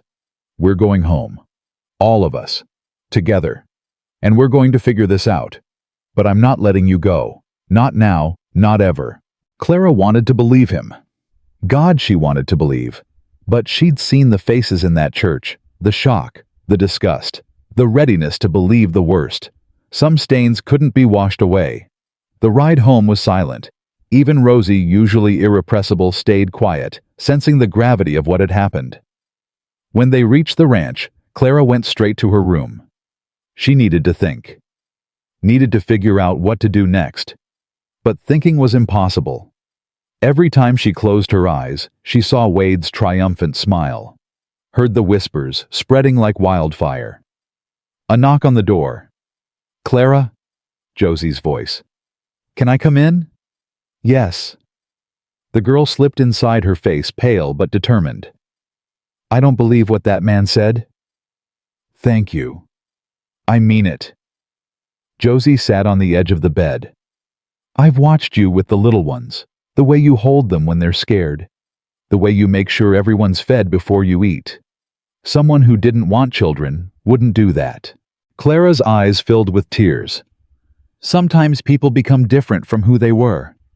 Maybe, but I don't think so." Josie hesitated, then reached out and took Clara's hand. "When Mama died, I thought I'd never stop hurting. I thought the pain would kill me, but it didn't. It just changed me, made me harder, made me scared of losing anyone else. And now I'm still scared." Josie's grip tightened. "But I'm more scared of losing you than I am of loving you." Clara broke. She pulled Josie into her arms and sobbed great wrenching sobs that came from somewhere deeper than grief. She cried for her lost babies, for her ruined marriage, for all the years of shame and self-hatred. And Josie held her this child who'd lost so much, offering comfort she barely had to give. "I'm sorry," Clara gasped when she could speak again. "I'm so sorry. You shouldn't have to." "Stop." Josie pulled back, her own eyes wet. "Stop saying sorry. Stop acting like you don't deserve us." She almost smiled. "You're stuck with us now, the whole messy lot, so you might as well accept it." For the first time since the church, Clara felt something like hope. But hope, as she'd learned, was dangerous. The knock came 3 hours later. Clara was in the kitchen mechanically preparing dinner when she heard voices outside. Angry voices. She reached the door just as Nate opened it. Sheriff Jacob Brennan stood on the porch, his expression grim. Behind him, 2 deputies waited with their hands on their guns. "Nate Tucker," the sheriff said formally. "I'm here to arrest you for assault and battery against Cornelius Wade." "This is ridiculous." Nate didn't move. "Wade provoked me. He was spreading lies about—" "I'm not here to argue the case. I'm here to take you in." Brennan's voice softened slightly. "Come quietly, Nate. Don't make this harder than it needs to be." "Papa." Rosie appeared in the doorway, her eyes huge. "Papa, where are they taking you?" Nate knelt down to her level. "It's okay, sweetheart. There's been a misunderstanding. I have to go with the sheriff for a little while, but I'll be back soon. Promise." He hesitated just a fraction of a second, but Clara saw it. "I promise." Clara stepped forward. "Sheriff Brennan, surely there's another way to handle this. The children?" "I'm sorry, ma'am." Brennan looked genuinely regretful. "Wade's pressing charges. My hands are tied." "And the bail?" "Judge sets that tomorrow morning. Until then, Nate stays in the jail." Tomorrow morning. A whole night with the children, alone with the town thinking the worst of her, with Wade circling like a vulture. Nate turned to her. "Clara, listen to me. Take care of the children. Don't let them worry. And don't—" He stopped, his jaw tightening. "Don't leave. Promise me you won't leave." "I won't leave. Promise me." She met his eyes. "I promise." He kissed her then in front of the sheriff and the deputies and all 5 of his children. A hard, desperate kiss that said everything words couldn't. Then he let them take him away. Clara stood on the porch watching the wagon disappear down the road and felt the weight of 5 pairs of eyes on her back. She turned to face them. Tommy and Toby looked scared. Sam looked angry. Maggie was crying silently. Rosie clung to Josie's hand, trembling. And Josie looked at Clara with something like faith. "What do we do now?" Sam asked, his voice rough. Clara took a breath. Now we eat dinner. We do evening chores. We get ready for bed. And tomorrow, we figure out how to bring your papa home. But how? Tommy's voice cracked. That man's got the whole town against us. Maybe. But he doesn't have us. Clara squared her shoulders. Your papa taught me something important. He said kindness is like a debt, you pass it on when you see someone who needs it. Well, we've been kind to people. We've helped our neighbors, and tomorrow we're going to find out if any of that mattered. She didn't know if it would work. She didn't know if anyone would stand up for them against a man as powerful as Wade. But she had to try. The night was long. Clara barely slept, lying awake in her narrow bed, listening to the children toss and turn in their rooms above her. Every creak of the house made her heart race. Every gust of wind sounded like approaching hoofbeats. At dawn, she was already dressed when Josie came downstairs. You're going to town, Josie said. It wasn't a question. Yes, to the bail hearing. I'm coming with you. Someone needs to stay with the children. Sam can do it. Josie's jaw set in a way that reminded Clara powerfully of Nate. I'm coming. Clara didn't argue. She understood the need to do something, anything, when the people you loved were in danger. They left Sam in charge with strict instructions, took the wagon, and headed for Stillwater. The town was busier than usual. Word had spread about yesterday's scene in the church, and people had come from miles around to see what would happen next. Clara felt their eyes on her as she drove down the main street. Some hostile, some curious, a few surprisingly sympathetic. Ignore them, Josie muttered. I'm trying. The courthouse was a simple wooden building near the center of town. Clara tied up the horses and helped Josie down, and together they walked inside. The room was packed. Wade sat in the front row, a smug smile on his bruised face. Mrs. Ashford sat beside him, practically preening with satisfaction. Half the church congregation seemed to be present, along with ranchers and townspeople Clara had never seen before. And there, at the front of the room, stood Nate. He was unshaved, his clothes wrinkled from a night in jail. But when he saw Clara, something in his face relaxed, like he'd been afraid she wouldn't come. She pushed through the crowd until she reached the front row, took a seat directly across from Wade, held his stare without flinching. Wade's smile flickered. The judge entered, an older man named Harrison, who looked like he'd rather be anywhere else. He called the court to order and read the charges. Mr. Wade, Harrison said, you've alleged that Nathaniel Tucker assaulted you in the First Presbyterian Church yesterday morning. Is that correct? It is, Your Honor. Wade touched his bruised jaw theatrically. Without provocation, in front of the entire congregation. Without provocation. Clara heard herself speak before she could stop. Your Honor, that's a lie. The courtroom buzzed. Harrison banged his gavel. Ma'am, you'll have your chance to speak. Right now I'm hearing from the complainant. Wade continued, painting himself as an innocent victim attacked by a violent man. Clara's hands clenched so hard her nails drew blood. When Wade finished, Harrison turned to Nate. Mr. Tucker, how do you answer these charges? I hit him. Nate's voice was calm. I'm not going to lie about it. But he was spreading vicious lies about Miss Whitfield in front of the whole congregation. Lies designed to destroy her reputation and hurt my family. So you admit to the assault. I admit to defending a woman's honor against a man who has none. More murmuring. Harrison looked pained. Be that as it may. Mr. Tucker, we can't have citizens taking the law into their own hands. The court finds sufficient cause to... Your Honor. Everyone turned. Hetty Blackwood was on her feet, her face flushed. Your Honor, before you rule, there's something this court needs to hear. Harrison sighed. Mrs. Blackwood, this is highly irregular. I know, but it's important. Hetty moved to the front of the room, ignoring Wade's glare. This court is about to punish a man for defending a woman against slander, But no one's asked whether the slander was true. That's not the issue, Wade started. It is exactly the issue. Hetty's voice rang out. Mr. Wade read a letter from Edna Whitfield claiming that Clara deliberately harmed her unborn children. I have here a letter of my own. She pulled a folded paper from her pocket. This is from Dr. Samuel Moore of Miller's Crossing. He was the physician who attended Clara Whitfield during both of her pregnancies. Hetty unfolded the letter.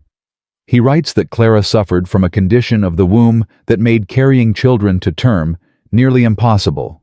Not a choice. Not herbs or questionable practitioners. A medical condition. The courtroom went silent. He further writes that Clara nearly died during her second miscarriage. That she begged him to save her baby, even if it meant her own death. Does that sound like a woman who wanted to harm her children? Clara was crying. She couldn't stop. The truth she'd been too ashamed to tell anyone, was finally being spoken out loud. Hetty turned to face Wade. Mr. Cornelius Wade took a grieving mother's hatred and weaponized it. He didn't care whether the accusations were true. He only cared about destroying a family that stood in his way. This is outrageous, Wade sputtered. I was acting on information I believed to be accurate. You were acting on your own greed. George Blackwood stood up from the crowd. You've been trying to get Tucker's land for years. When you couldn't buy it, you decided to destroy the man instead. More voices joined in. Clara watched stunned as neighbors she barely knew rose to defend her. Clara Whitfield helped my daughter through a difficult birth, one woman called out. She wouldn't take payment. She gave my family food when we had nothing, another voice said. Never asked for anything in return. She saved the Tucker boys from croup, someone else added. Sat up 3 nights straight. That's not what a heartless woman does. Wade's face had gone pale. His smugness was cracking. Judge Harrison banged his gavel. Order, order. When the room finally quieted, he looked at Wade with something like disgust. Mr. Wade, it appears your evidence may not be as reliable as you claimed. Your Honor, this is a coordinated attack on my character. Your character attacked itself. Harrison turned to Nate. Mr. Tucker, while I can't condone violence, I understand the provocation. The assault charge is reduced to disorderly conduct. Fine of $5 time served. You're free to go. Clara let out a sob of relief. Josie grabbed her hand, squeezing tight, but Harrison wasn't finished. Furthermore, he continued, his voice hardening, I'm opening an investigation into Mr. Wade's banking practices. There have been complaints about predatory lending and unfair foreclosures. It's time someone looked into them. Wade shot to his feet. You can't do that, I have rights. So do the families you've destroyed. Harrison's gavel came down one final time. Court is adjourned. The next few minutes were chaos. People crowded around Clara and Nate offering congratulations and apologies. Wade pushed through the crowd and disappeared, his face twisted with fury. Clara barely registered any of it. All she could see was Nate pushing through the crowd toward her, his eyes locked on hers. When he reached her, he didn't speak. He just pulled her into his arms and held her like he'd never let go. I told you, he murmured into her hair. I told you the town would come around. I didn't believe you. I know. He pulled back to look at her face. Believe me now. Clara laughed through her tears. I'm trying. They walked out of the courthouse together into the pale winter sunshine. The children would be waiting. There was work to do, problems still to solve. But for this moment, Clara let herself feel it. Joy. Relief. Something that felt like belonging. She had found her family. Against all odds, against all expectations, she had found where she belonged. What she didn't know, what none of them knew, was that Wade wasn't finished, and his next move would put them all in danger. The ride home should have been triumphant. It was for the first mile or so. Josie chattered about the trial, replaying favorite moments, imitating Wade's stunned expression. Then they crested the hill overlooking the ranch and saw the smoke. Clara's heart stopped. "Papa!" Josie screamed. "The barn!" Nate was already urging the horses faster, the wagon bouncing dangerously over the frozen ruts. Clara gripped the seat, her mind racing. The children were in there. Sam was supposed to be watching them, but Sam was only 11. They reached the yard to find Sam trying desperately to pump water into a bucket, his face streaked with tears and soot. "Sam!" Nate jumped from the wagon before it stopped. "Where are the others?" "Inside, Papa. They're inside. I tried to get them out, but the smoke—" Nate was already running. Clara leaped down and grabbed Sam's shoulders. "Sam, listen to me. Which room?" "Upstairs. Maggie and Rosie were napping. Tommy and Toby went up to get them, but they didn't come back." Clara ran. The front door was open, smoke pouring out in thick waves. Clara pulled her shawl over her nose and plunged inside. She couldn't see, couldn't breathe. The smoke was everywhere, filling her lungs, burning her eyes. "Rosie!" she screamed. "Tommy, Toby!" A cough from above. Small voices crying. Clara found the stairs by memory and started climbing. The smoke was thicker up here, the heat more intense. Somewhere to her left, flames crackled. "Clara!" Nate's voice behind her. He caught up, grabbed her arm. "Together!" he gasped. "The boys' room!" They found them, huddled in the corner, all four of them. Tommy had Rosie pressed against his chest. Toby was shielding Maggie. They'd blocked the door with a blanket, trying to keep the smoke out. "Papa!" Rosie sobbed. "Papa, I'm scared. I've got you, baby. Come on!" Nate scooped up Rosie and Maggie. "Clara, take the boys." Clara grabbed Tommy and Toby's hands. "Hold on to me. Don't let go. No matter what, don't let go." They made it to the stairs. The smoke was blinding now, the heat unbearable. Clara could hear the fire roaring somewhere close, too close. 3 steps down. 5. 7. Toby stumbled. Clara caught him, hauled him up, kept moving. They burst out the front door into cold, clean air. Clara collapsed on the frozen ground, the boys tumbling beside her, all of them coughing and gasping. "Is everyone out?" Sam was there, his face wild. "Is everyone? Everyone's out." Nate set down the girls and did a frantic head count. "Everyone's here. We're all here." Clara looked back at the house. The fire was spreading fast, eating through the upper floor. The home Nate had built with Mary Ellen. The home where 5 children had been born and 1 mother had died. Gone. It would all be gone. "The barn." Clara gasped. "The animals." "Miguel and Ezra are getting them out." Nate's voice was hollow. "We'll save what we can." "How did this happen?" No one answered. But Clara saw something in Nate's eyes. A terrible certainty. She looked toward the road, saw the fresh hoof prints in the snow leading away from the ranch. Wade. This was Wade's revenge. "Nate." "I know." His voice was barely controlled.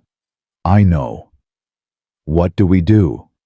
He looked at his children huddled together in the yard, at the house burning behind them, at the life they'd built turning to ash. Then he looked at Clara.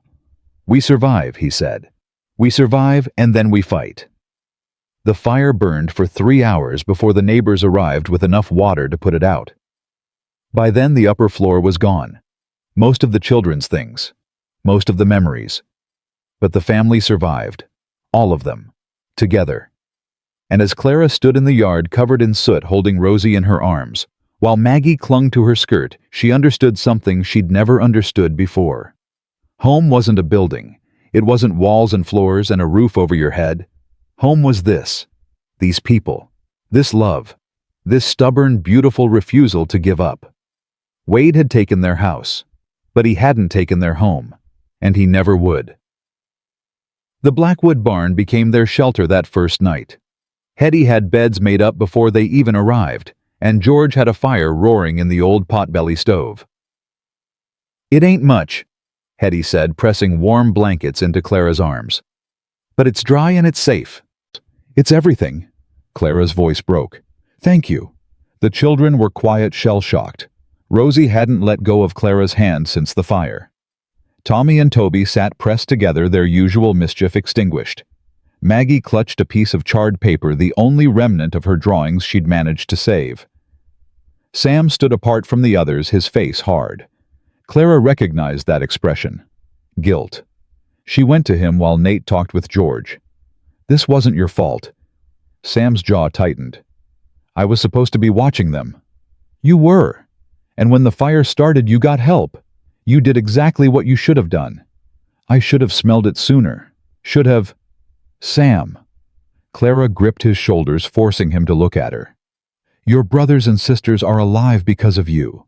Don't let anyone, especially yourself, tell you different. His eyes filled with tears he was too proud to let fall. Yes, ma'am. That's my brave boy. The words slipped out before Clara could stop them. My boy. Like he was hers. Sam didn't correct her. Instead, something in his face softened, and he let her pull him into a hug.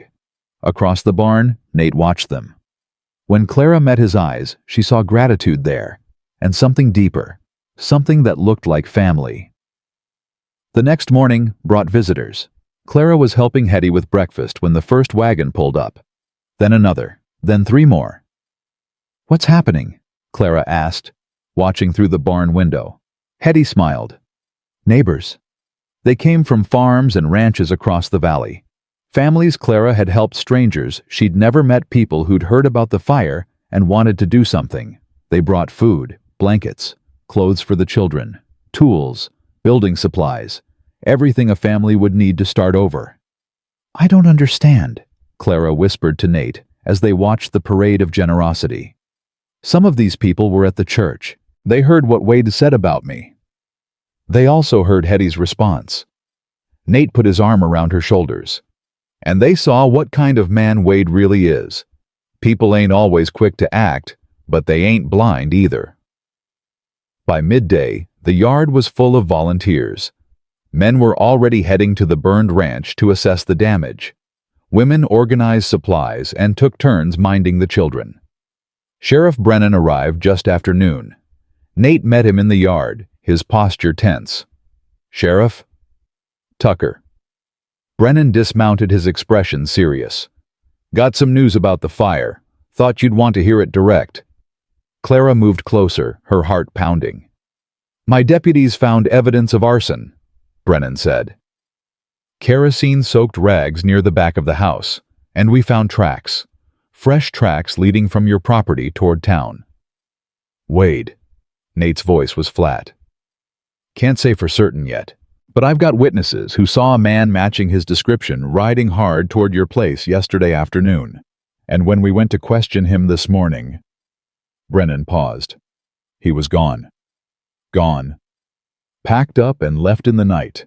Took whatever cash he could lay hands on from the bank and ran. Clara felt something loosen in her chest. Gone. Wade was gone. But Nate's expression remained hard. So he gets away with it. Burns our house, nearly kills my children, and just rides off. Not necessarily. Brennan's voice sharpened. I've sent word to every sheriff's office in the territory.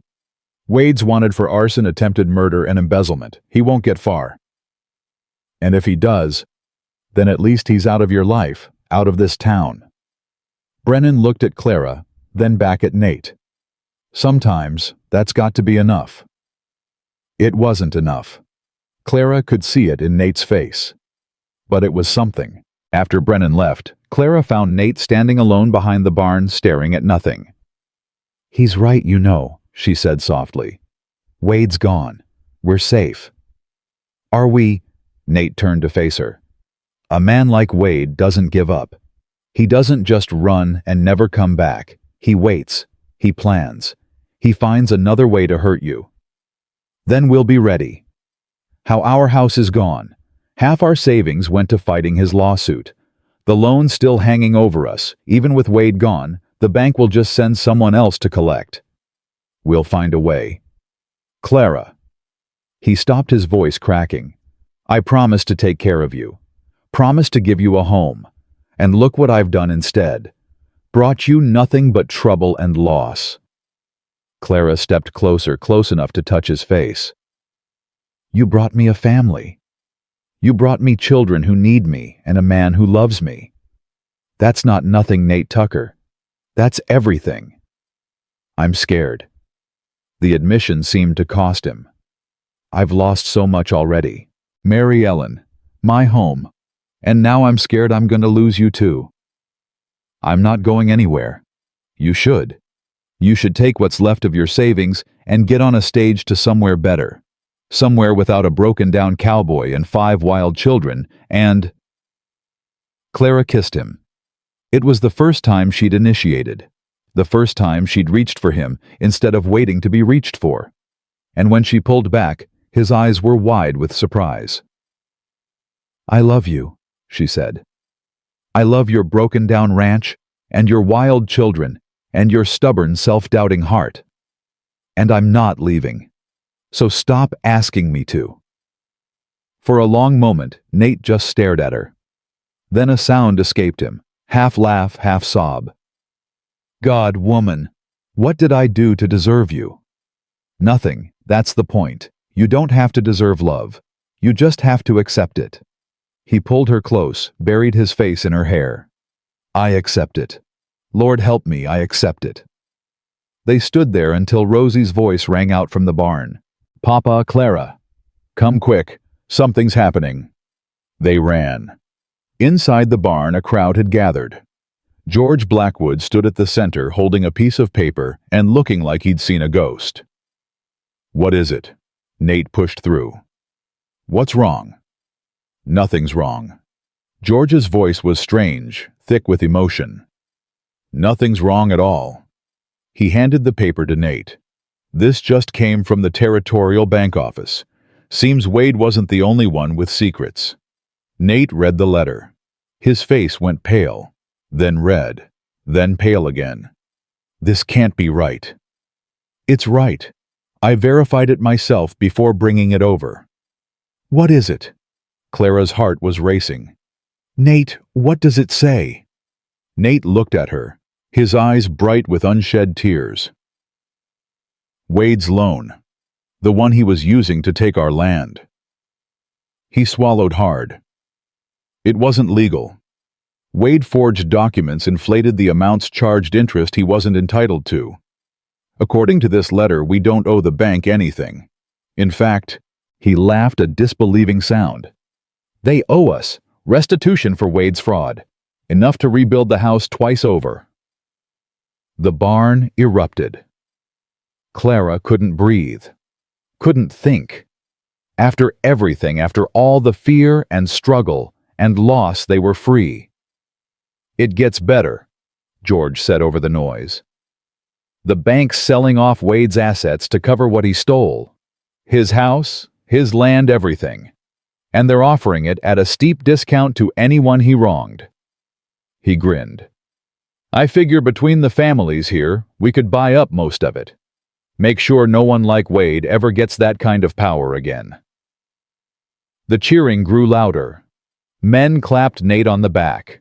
Women hugged Clara. Children ran in circles, caught up in the excitement without fully understanding it. In the chaos, Clara found Josie standing apart, watching with an expression Clara couldn't read. You okay? Josie nodded slowly. I was just thinking about Mama, about how she always said things would work out if we just held on long enough. Her voice caught. I stopped believing that after she died. But maybe. She looked at Clara. Maybe she was right. Clara put her arm around the girl. She was right. And she'd be so proud of you, Josie. So proud of the young woman you've become. You think so? I know so. Josie leaned into her just for a moment. Then she straightened, that familiar strength returning to her spine. We should start planning. If we're really going to rebuild, there's a lot of work to do. Clara smiled. Lead the way. The rebuilding began the next day. It started before dawn with families arriving from across the valley. They came with hammers and saws and strong backs and stronger wills. By the time the sun rose, the burned shell of the Tucker house was being torn down, cleared away, replaced with fresh timber and new hope. Clara worked alongside the women, organizing supplies and feeding the workers, but her eyes kept drifting to the construction site, watching Nate lift beams, with the other men watching Sam try to carry loads twice his size, watching even the twins attempt to help by sorting nails. Quite a sight, isn't it? Clara turned to find Hetty beside her, smiling. I can't believe they're all here, after everything that happened. That's how community works, honey. You show up for people when times are good, and they show up for you when times are hard. Hetty nudged her. You showed up for plenty of folks.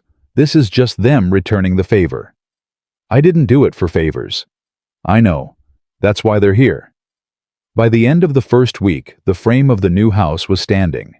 It was larger than the old one. The men had decided that without asking, adding an extra room for whatever comes next, as George put it with a wink.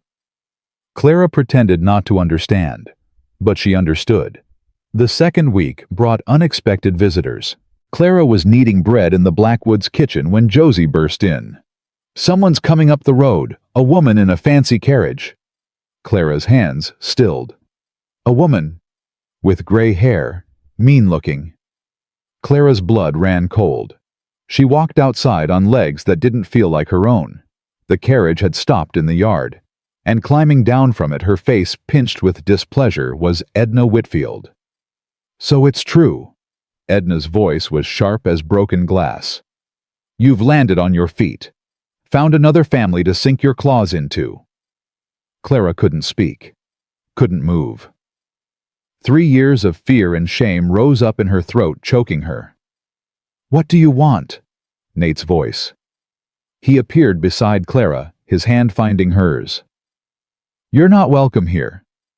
I'm here to collect what's mine. Edna's eyes swept over Clara with contempt. My daughter-in-law seems to have stolen something when she left. A ring. Gold with a small diamond. Family heirloom. I didn't steal it. Clara found her voice. My mother gave it to me. It was never yours. Everything in that house was mine after Benjamin died, including that ring. I sold it. Edna's face twisted. You what?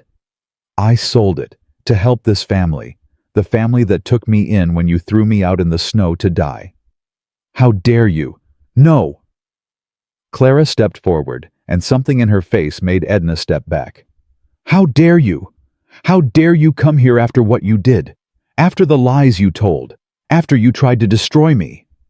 Everything I said was true. You killed my grandchildren. You killed my son. I lost 2 babies I wanted more than anything in this world. And your son died in a mining accident that had nothing to do with me. Clara's voice shook, but she didn't stop. You needed someone to blame, so you blamed me. You needed somewhere to put your grief, so you put it on my shoulders. But I'm done carrying it. Do you hear me? I'm done. Edna's mouth opened, closed. For once, she seemed at a loss for words. Get off our land. Nate's voice was ice. And don't ever come back. If I see you near Clara or my children again, I'll have you arrested for trespassing. You can't. I can. And I will. He moved to stand between Clara and Edna, a wall of protection. Go back to Miller's Crossing. Go back to your bitter, lonely life. But leave us out of it. Edna looked from Nate to Clara to the gathered neighbors who had stopped work to watch. For a moment, something flickered across her face. Something that might have been shame. Then it was gone. You'll regret this, she said coldly. Both of you. The only thing I regret is letting you make me feel worthless for so long. Clara lifted her chin. Goodbye, Edna. The old woman climbed back into her carriage. Clara watched until it disappeared down the road, then let out a breath she'd been holding for 3 years. You okay? Nate asked softly. Better than okay. Clara turned to face him, and she was smiling. I think I'm finally free. That night, after the children were asleep and the house was quiet, Nate found Clara sitting on the porch of the half-built house, looking at the stars.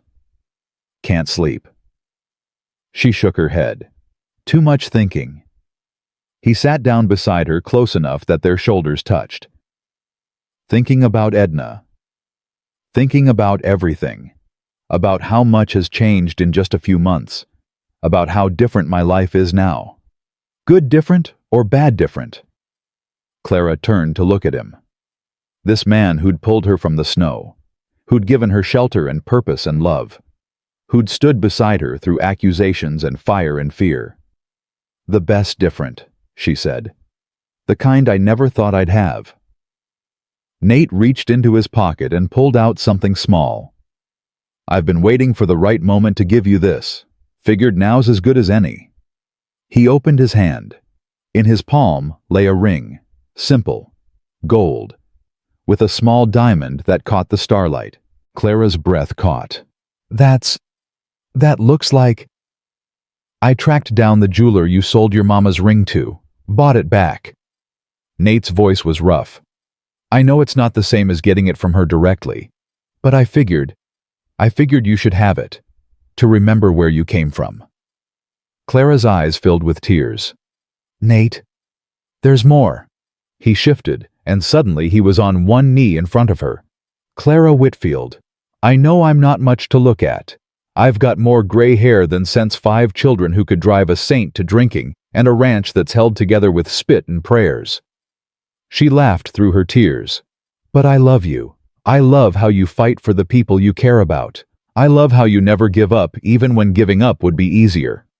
I love how you've become a mother to my children when you had no reason to." He held up the ring. "I'm asking you to marry me. Not because I need someone to help with the house or mind the kids. Because I need you, just you, for the rest of my days." Clara looked at this man, this good, stubborn, beautiful man, and felt everything she'd been afraid to feel. "Yes. Yes. Yes, you impossible man. Yes, I'll marry you." Nate slid the ring onto her finger with hands that trembled. Then he stood and pulled her into his arms and kissed her like she was the only thing in the world that mattered. When they finally broke apart, Clara heard cheering. She turned to find all 5 children crowded in the doorway of the Blackwoods house, Josie in front with the younger ones peering around her. "Finally!" Rosie shouted. "Does this mean Clara's gonna be our mama now?" "Rosie." Josie tried to shush her, but she was grinning. "You weren't supposed to. We were supposed to wait until you knew." Clara looked at Nate, who had the grace to look sheepish. "I might have asked their permission first. Seemed important." "And what did they say?" "Tommy said only if you keep making those biscuits. Toby wanted to know if you'd help him catch frogs. Sam grunted, which I took as approval. Maggie drew a picture of all of us together." "And Josie—" Nate's voice softened. "Josie said her mama would have liked you, and that's all the blessing I needed." Clara looked at the children, her children now or soon to be. At Josie's tentative smile, and Sam's proud stance, and Maggie's quiet joy, and the twins' barely contained excitement, and Rosie's bouncing happiness. Her family. "Well," she said, opening her arms, "what are you all standing there for?" They came to her in a rush, small bodies and gangly limbs, and 2 tight hugs, and voices talking over each other. Clara held them all, or tried to, and laughed when Toby stepped on her foot and cried when Rosie whispered, "I love you, Mama," in her ear. "Group hug!" Tommy yelled, and suddenly Nate was there too, his arms around all of them, his voice rough with emotion. "My family," he said. "My whole family." Clara pressed her face into his shoulder and let herself believe it. She was home. The wedding was set for spring after the house was finished and the worst of the winter had passed. But fate had other plans. 3 days after the proposal, a rider came from Stillwater with news that spread through the valley like wildfire. Cornelius Wade had been caught. He'd been found hiding in a boarding house in Cheyenne trying to arrange passage to California. The territorial marshal had recognized him from the wanted posters and taken him into custody without incident. He would stand trial in Stillwater for arson, for fraud, for attempted murder, and the Tuckers would have to testify. "I don't want to see him again," Clara admitted to Nate the night they heard. "I don't want to be in the same room with him." "I know, but your testimony could be what puts him away for good, what keeps him from ever hurting anyone again." "What if I'm not strong enough?" Nate took her hands. "Clara, you've survived things that would have broken most people.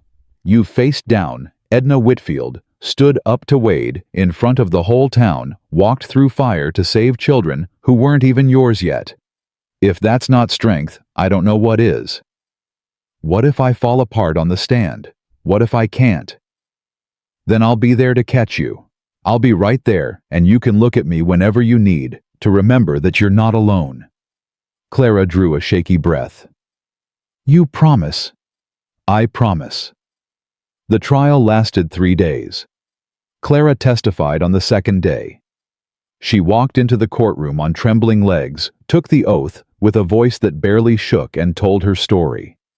She told them about Wade's accusations in the general store, about the letter from Edna that he'd weaponized, about the fire that had nearly killed the children she loved. The defense lawyer tried to rattle her, tried to make her seem vindictive, unreliable, motivated by greed. But Clara held firm. Every time she felt herself wavering, she looked at Nate in the gallery. At Josie sitting beside him, her face fierce with support. At the neighbors who'd come to show they believed her. And she kept going. When it was over, when she stepped down from the witness stand, Nate was waiting outside the courtroom. "You were magnificent," he said, pulling her into his arms. "I was terrified." "That's what makes it magnificent." On the third day, the jury delivered their verdict. Guilty, on all counts. Cornelius Wade would spend the next 20 years in territorial prison. His assets, what remained of them, would be distributed among the families he'd cheated. It was over. Clara stood in the courtroom as Wade was led away in chains. He turned at the door and their eyes met. For a moment, she saw the hatred there, the impotent rage of a man who'd lost everything. Then he was gone, and Clara felt the last weight lift from her shoulders. "Let's go home," Nate said, taking her hand. Home. The new house nearly finished now. The ranch that was theirs, free and clear. The children waiting for them, probably driving poor Hetty crazy. "Yes," Clara said. "Let's go home." The wedding happened 2 weeks later. Not because they couldn't wait until spring, but because Clara realized she didn't want to. She'd spent too much of her life waiting. Waiting to be good enough. Waiting for permission. Waiting for circumstances to be perfect. Perfect was a lie. What she had was real. And real was better. They married on a cold February morning in the new house that smelled of fresh-cut wood and possibility. The Reverend came out from Stillwater. The whole valley seemed to crowd into the parlor and spill out onto the porch. Clara wore a simple dress that Hetty had helped her make. She carried a bouquet of evergreen branches that Rosie had gathered.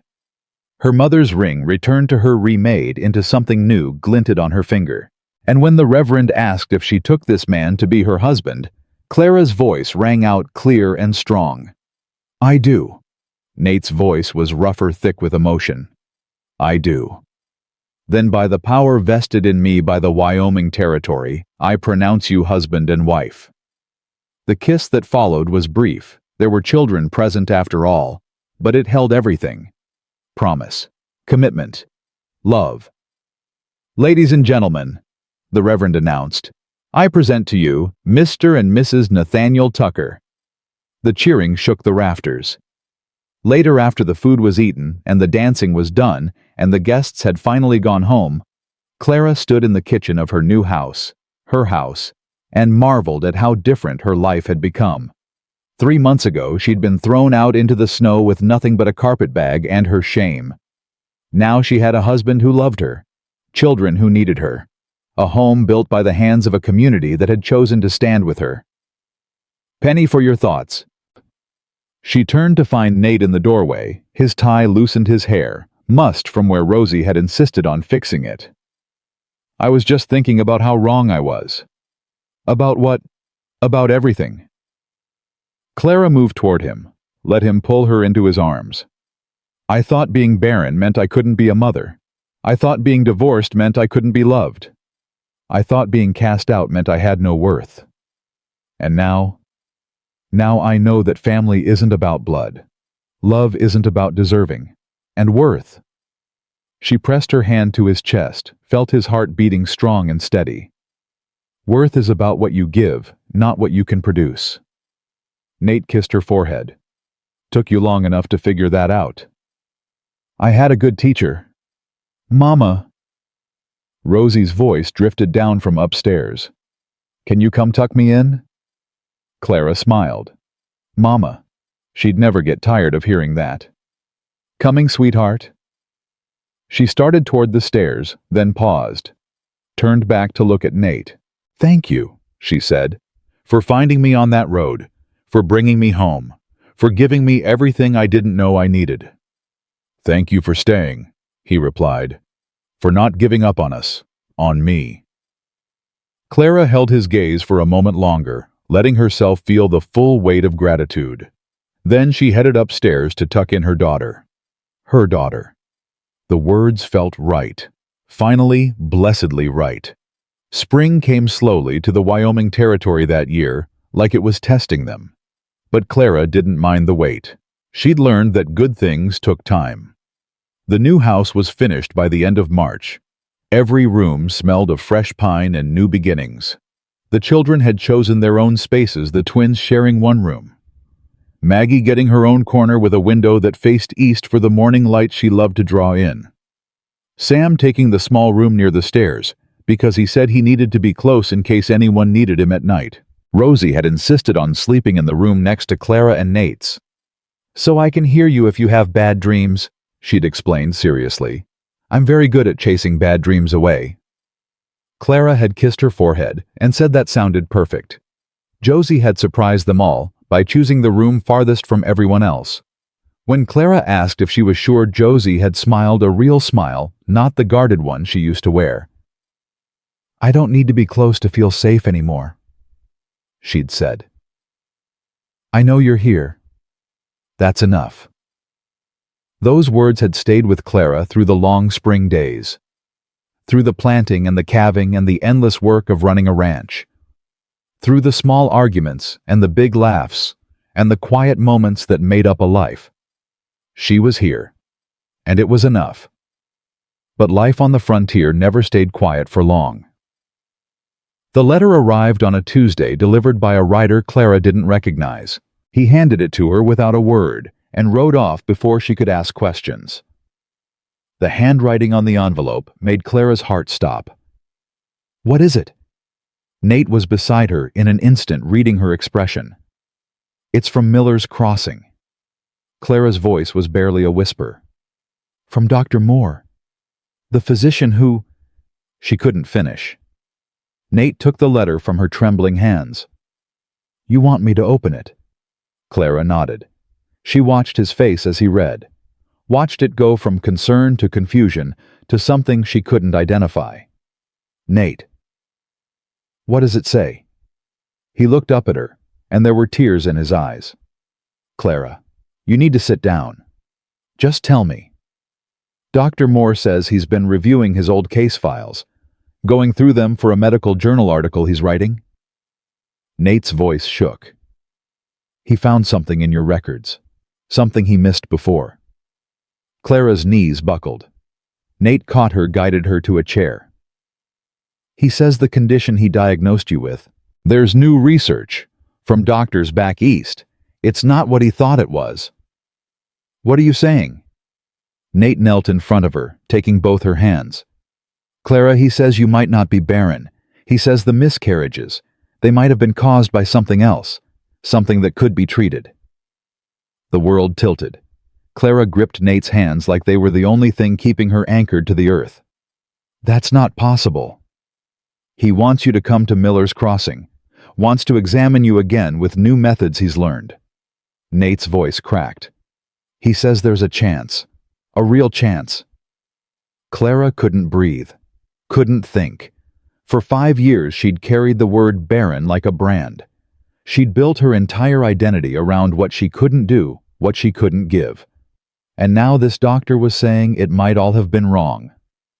I can't, she heard herself say. I can't go back there. Edna is there and the memories and...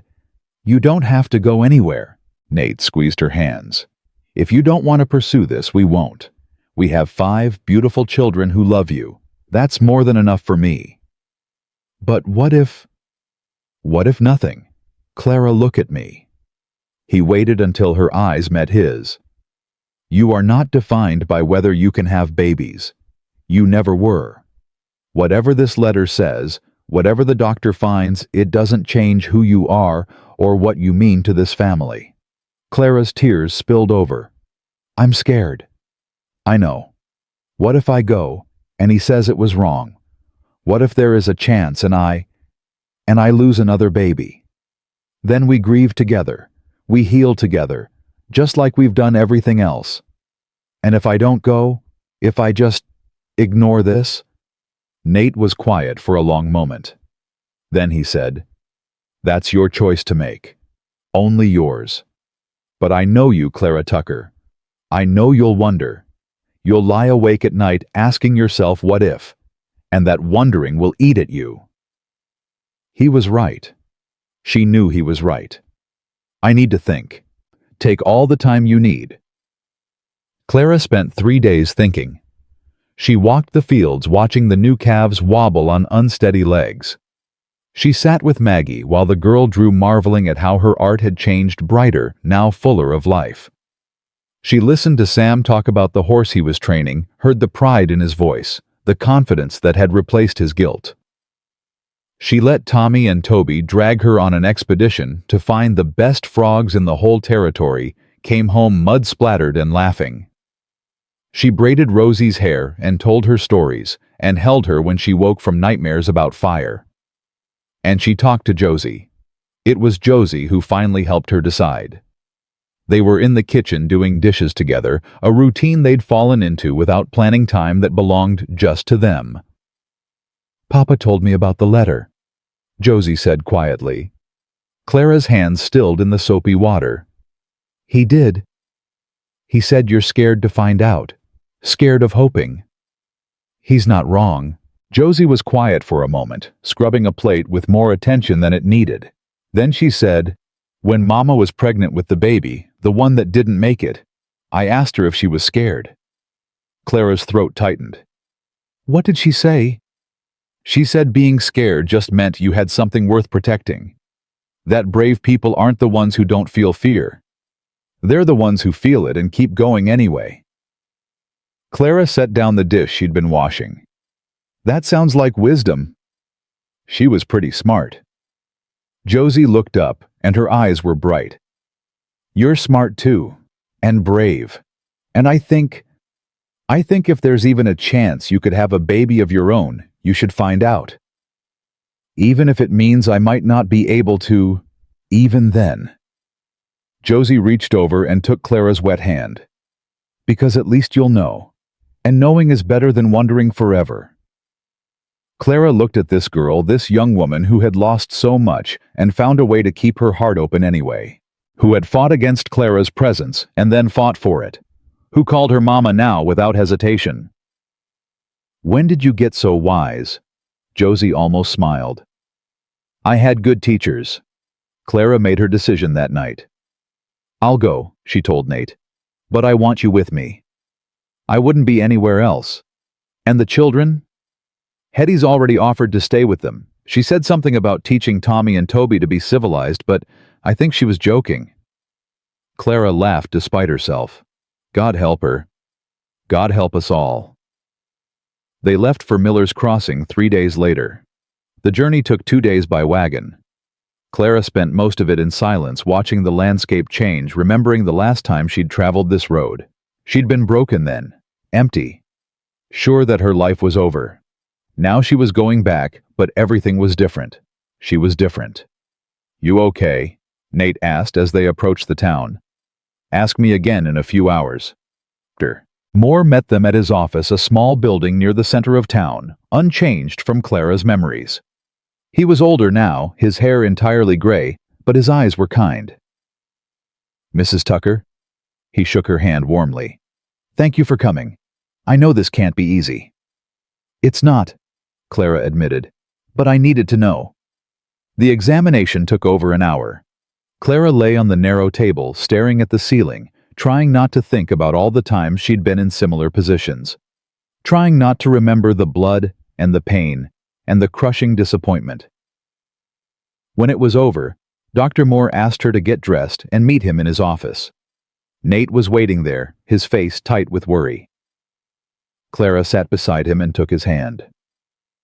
I won't draw this out, Dr. Moore said, settling into his chair. Mrs. Tucker, I owe you an apology. Clara's heart stuttered. An apology. 5 years ago, I diagnosed you with a condition that made pregnancy impossible. I was wrong. He leaned forward, his expression earnest. What you have is different. It's a weakness in the wall of the womb that causes miscarriages in the early months, but it can be managed. With rest, with careful monitoring, with proper care. Clara couldn't speak, couldn't breathe. You're saying she could have a baby? Nate's voice was rough. I'm saying it's possible. Not guaranteed, nothing in medicine ever is, but possible. Dr. Moore looked at Clara. You're 30 years old. That's not too old. And your overall health is good. If you wanted to try, I could have a baby. Clara finally found her voice. It came out as a whisper. After all this time, after everything everyone said, what everyone said was wrong, including me. And I am deeply sorry for the years of pain my misdiagnosis caused you. Clara felt tears streaming down her face, but she was smiling. Smiling so hard it hurt. It wasn't your fault. You didn't have the information. That's generous of you. Dr. Moore stood, extending his hand again. Whatever you decide, whether you want to pursue this or not, I wish you all the happiness in the world. You deserve it. Clara and Nate walked out of that office into bright sunlight. Clara stood on the wooden sidewalk, feeling the warmth on her face, and let herself feel something she'd forbidden for years. Hope. Real hope. Not the careful, guarded kind she'd learned to cultivate. The reckless, wild kind that made you believe in miracles. Clara. Nate's voice was careful. What are you thinking? She turned to face him. I'm thinking I want to go home. I want to hold our children and tell them what the doctor said, and then... She took a breath.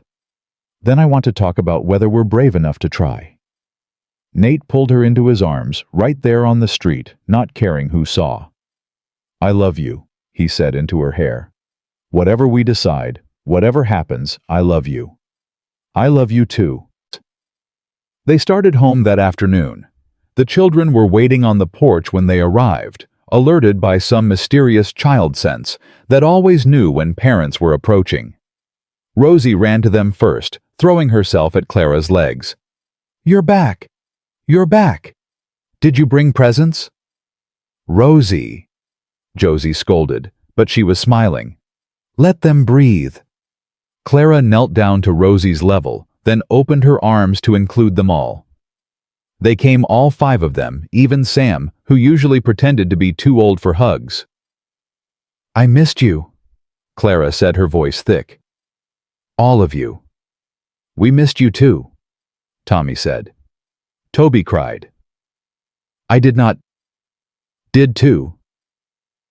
Boys. Nate's voice cut through the bickering. Let's go inside. Your mother and I have something to tell you. The word mother still made Clara's heart sing every time she heard it. They gathered in the parlor, a real parlor now, with real furniture in a house that was theirs. Clara sat in the chair by the fireplace, Nate standing behind her with his hand on her shoulder. The doctor had news, Clara began. Good news.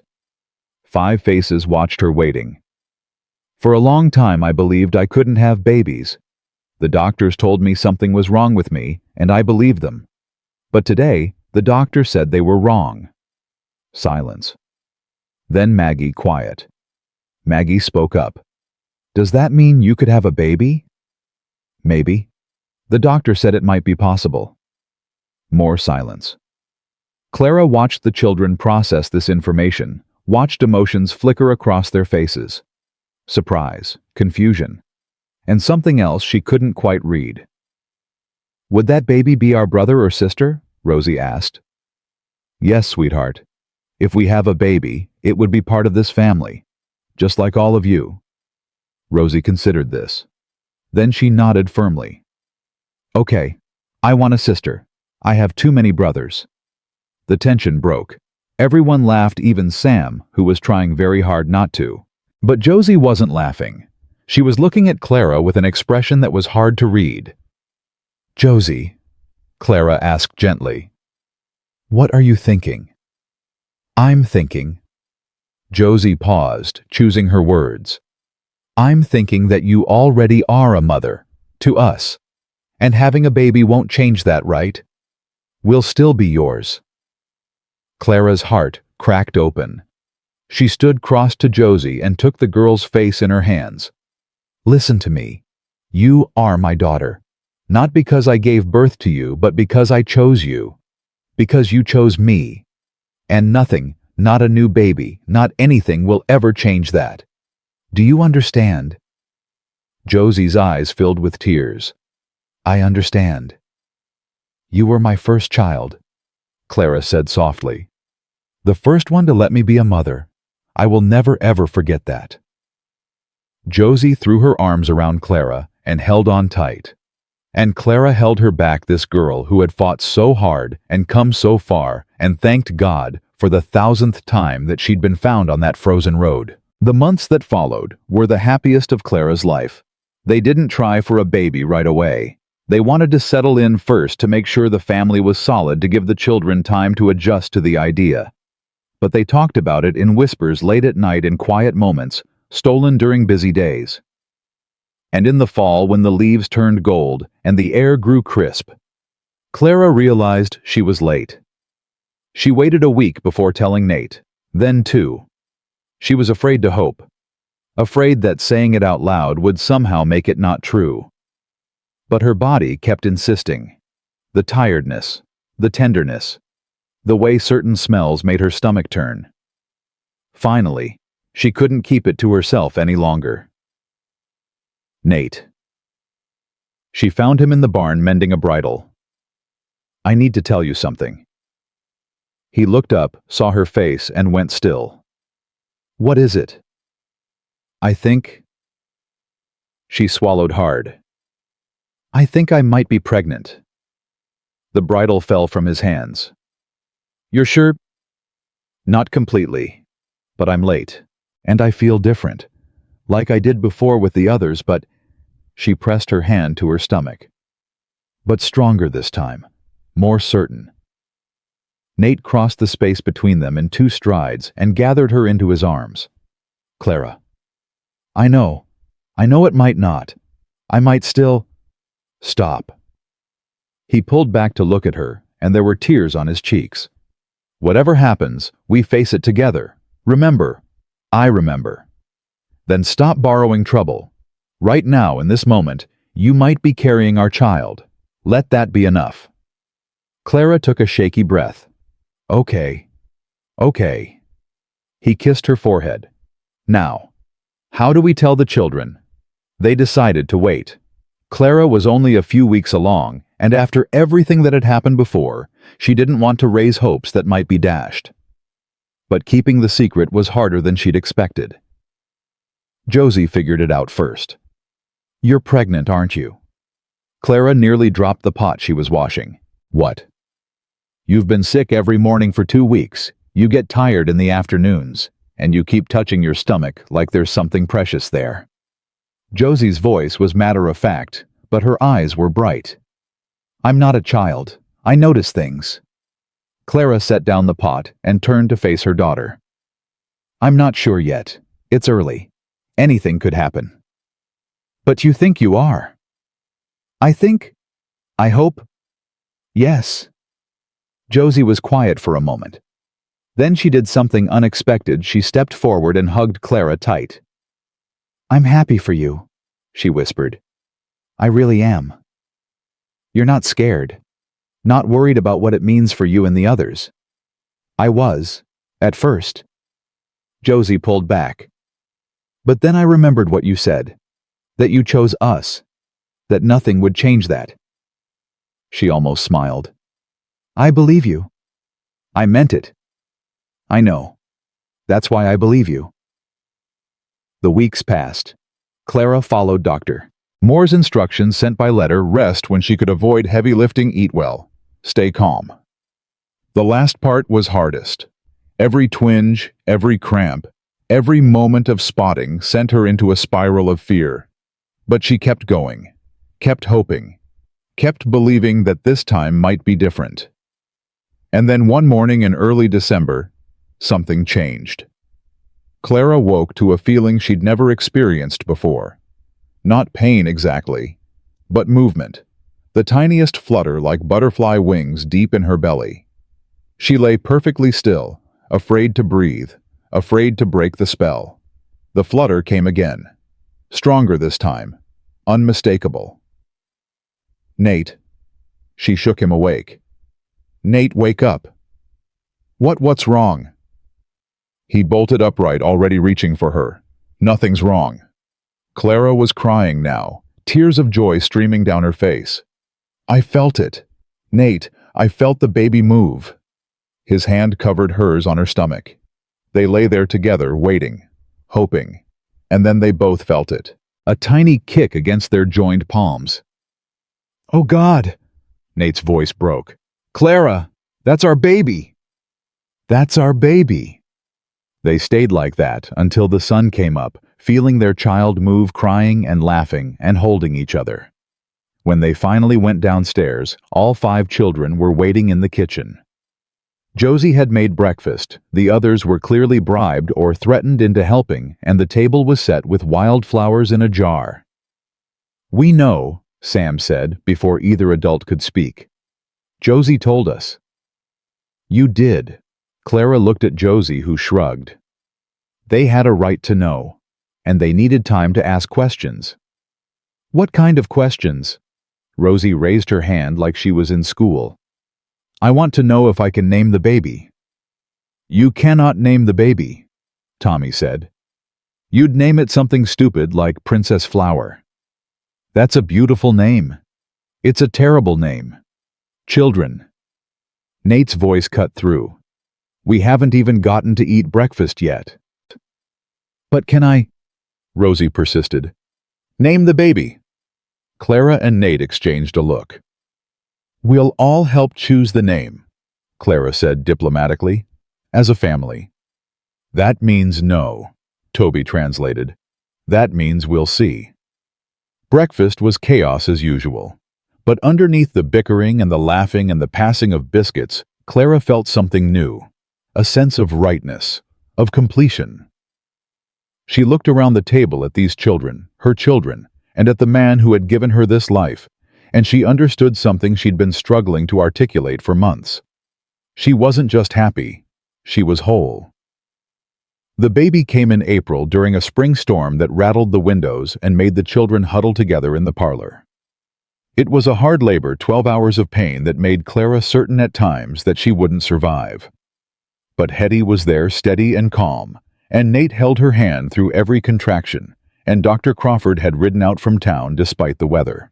And when it was over, when the screaming finally stopped, and a different kind of cry filled the room, Clara looked down at the tiny red-faced creature in her arms and felt her heart split open in a way she hadn't known was possible.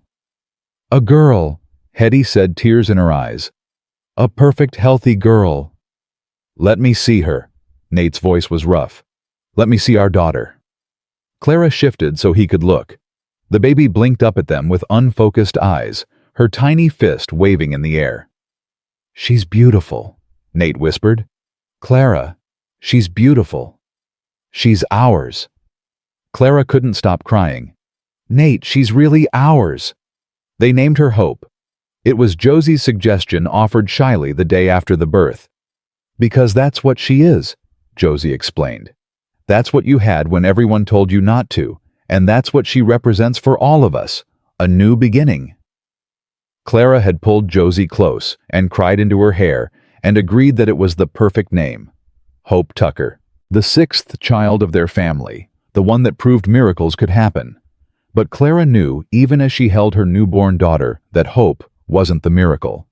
The miracle was all of them. The 5 children who had accepted her when she had nothing to offer but her love. The man who had seen her worth when she couldn't see it herself. The community that had stood with them against hatred and fire and fear. The miracle was this family, imperfect, chaotic, beautiful, that had been built not from blood, but from choice. On Hope's first birthday, the whole valley came to celebrate. They set up tables in the yard and served cake that Josie had baked herself. The children ran wild, drunk on sugar and spring sunshine. Hope sat in Clara's lap, grabbing at everything within reach, giggling at the attention. As the sun began to set, Nate found Clara standing at the edge of the celebration, watching their family with a smile on her face. "What are you thinking?" "I'm thinking about the woman I was a year and a half ago, standing on that frozen road ready to give up, ready to let the cold take me because I thought I had nothing left to live for." And now, Clara turned to look at him, at this man who had saved her, loved her, given her everything she'd ever wanted. "Now I have so much, I don't know how to hold it all." She reached up and touched his face. "Thank you for stopping that day, for not leaving me in the snow. Best decision I ever made." He kissed her forehead. "Well, second best. Marrying you was the first." Smooth talker. "I try." Rosie came running up, her face smeared with frosting. "Mama! Papa! Come quick, Tommy and Toby put a frog in the cake." "They did what?" Clara sighed. Nate laughed. And together they went to deal with the latest crisis in their gloriously chaotic life. Later that night, after the guests had gone home and the children were finally in bed and Hope was sleeping peacefully in her cradle, Clara stood on the porch and looked out at the land they'd fought so hard to keep. She thought about Edna Whitfield, who had called her barren and worthless and thrown her out to die. She thought about Cornelius Wade, rotting in prison for his crimes. She thought about all the people who had looked at her and seen only what she lacked, who had defined her by what she couldn't do instead of what she could. They were wrong. All of them. Clara Whitfield Tucker was not barren. She was not worthless. She was not a curse. She was a mother of 6, a wife, a neighbor, a friend. A woman who had walked through fire and come out stronger on the other side. The door opened behind her and Nate stepped out. He wrapped his arms around her from behind, and Clara leaned back into his warmth. "Penny for your thoughts." "Just counting my blessings." "That could take a while." "I've got time." They stood there together, watching the stars emerge in the darkening sky, feeling the peace of a battle finally won. Clara had been cast out for being childless. She had been told she was broken, unwanted, without value. But a cowboy with 5 children had looked at her and seen something different. He had seen her strength, her kindness, her capacity for love. He had chosen her, and in choosing her, he had given her the chance to choose herself. That was the real miracle. Not Hope as precious as she was. Not the house or the land or the new life they'd built. The miracle was realizing that she had always been enough. She just needed someone to help her see it. Clara Tucker smiled in the darkness, her husband's arms around her, her children sleeping safely inside her future, stretching out before her like an open road. She had been thrown away. She had been found. And in the end, she had found exactly where she belonged. Not because she could bear children, not because she could do anything special, simply because she was Clara. And Clara, it turned out, was more than enough. She had always been more than enough.